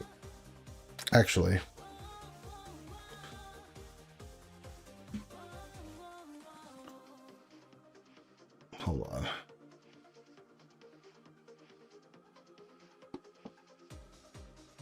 What do y'all think? Which of these decks do you like guys like more? You guys prefer Tella or, oh my god, thanks Moxfield ad, or Sunflora? I'm like a big, I'm biased to Sunflora because I like equipment. I think the deck is really interesting. I've never seen it before because, you know, uncommander. But Tella's really cool. Yeah, I am a really big fan of Sunflora, to be honest. But Tella's really cool because it's so focused. It's so well put together. I don't know.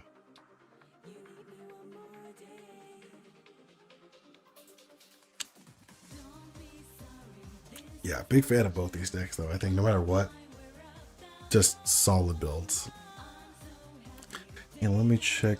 Yeah, that's really all I gotta say on your deck. I think your deck's fantastic, man. Let's see. And I think that's it. That's all the decks. We went through the queue. You can check I can check my Infinity cards. I bought so much of this set. It's actually insane. Like, I probably have like 8 copies of her.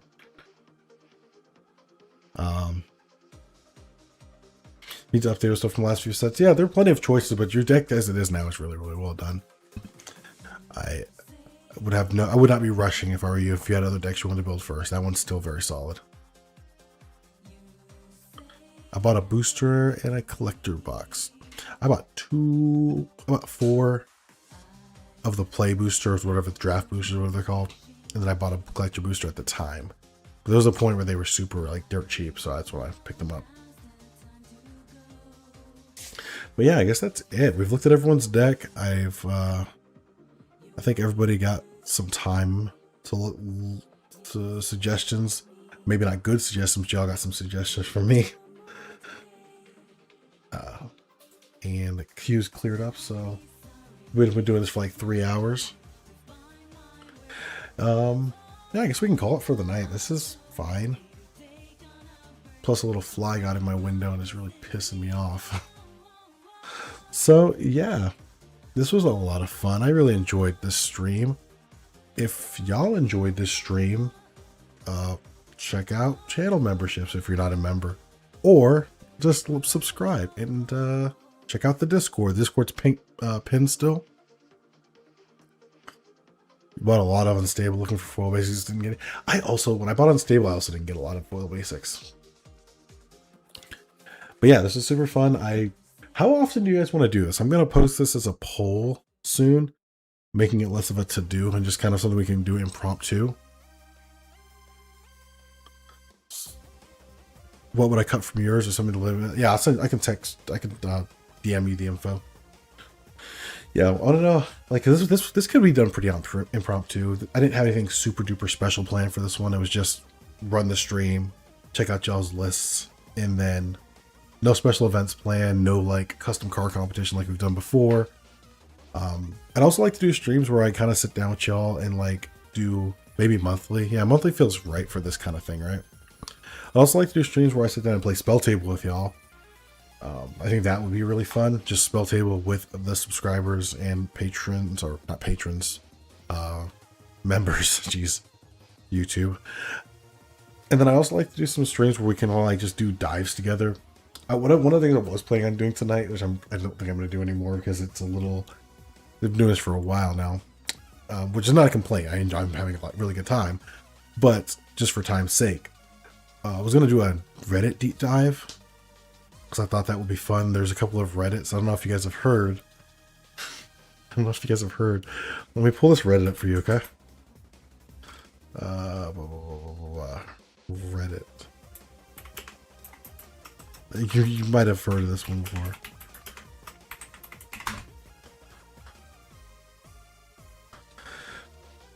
You guys might have heard of r/free magic. And I just wanted to like just explore. Just explore what the other side is. Special Como quotes from my German friend. What do you think this is going to be? If I click, do you think I just get banned from YouTube? Like, this subreddit is just like the biggest cesspool in the world. And I was interested in exploring it, but we went kind of long tonight. Maybe for next stream, maybe we make a dedicated stream we explore the subreddit. Because they are just... It's just so fun. I do this by myself. I deep dive the subreddit, and I feel bad afterwards. And why is it not safe for work? I don't know. I'm gonna open it off screen real quick, and then see if it's something I can show on stream. Okay. I'm very curious. I'm gonna open it off stream real quick. Don't. It's fine. I can here. I can show it. It's not like anything. It's stupid. That's stupid. You know. But yeah, they just do dumb stuff. One of my favorite things, one of the things I noticed they do a lot on this stream, which I really find cringe as hell, is so stupid. One of they do a lot of AI art. They're big on the AI art, the subreddit, and what they do with it is take all of the girls on cards. You just went to the page. I wouldn't advise it. You should go in with me. Let me be your guide here at some point. I wouldn't advise doing this on your own. Yeah, they take all of the girls they find and like what was the one? Transit Mage, and they just take AI and remake the art, and it's just the dumbest stuff, you know. There's a lot of like the I'm mad because magic has people of color in it now, and the gays, they hate the gays, and it's just, and they just hate everything about magic, and this is all they want to talk about, you know. It's just how, like, I fixed Black Widow, and it's just that it has nothing to do with it. I fixed Squirrel Girl. Look, they found the original Squirrel Girl art when Squirrel was introduced. That just is whatever, you know. The 10 Rings, LOL. Like, they don't care. They just want to satirize and be mad about it.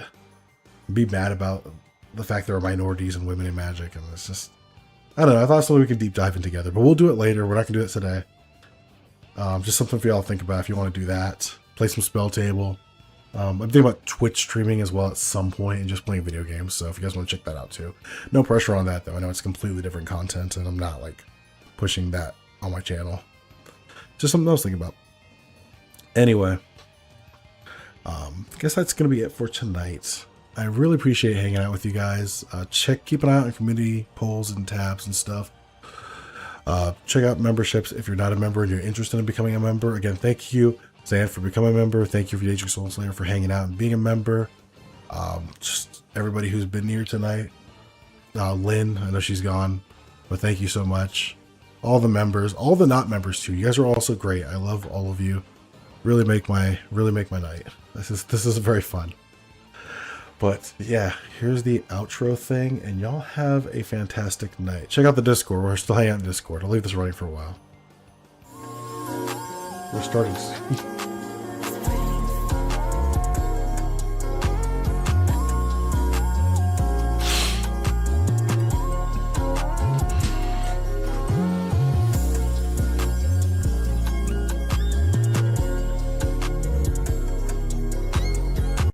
Today, through this exclusive stream offer, you can get over 12 fascinating episodes of Legends Explained for the special price of subscribing. and liking. And when you comment and share the stream, we'll include the Caesar episode as a gift. Plus, you'll get Discord access and the Tiger poster. So share Legends Explained today and send learning and fun to a planeswalker you love.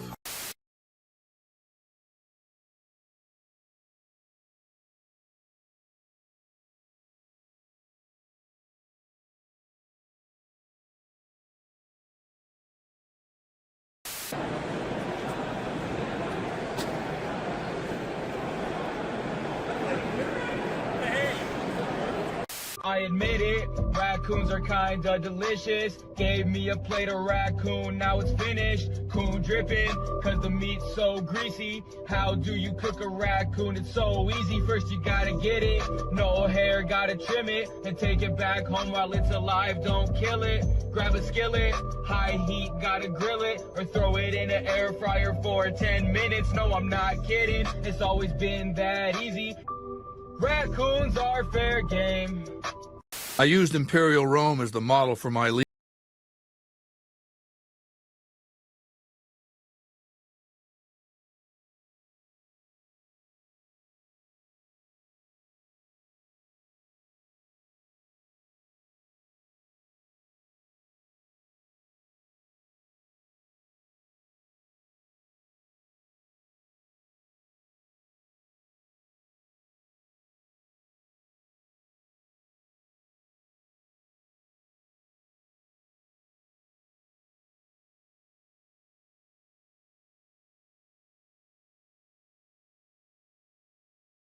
Personal animosity.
Where the big horners roam, where the mole rat and the fire gecko play.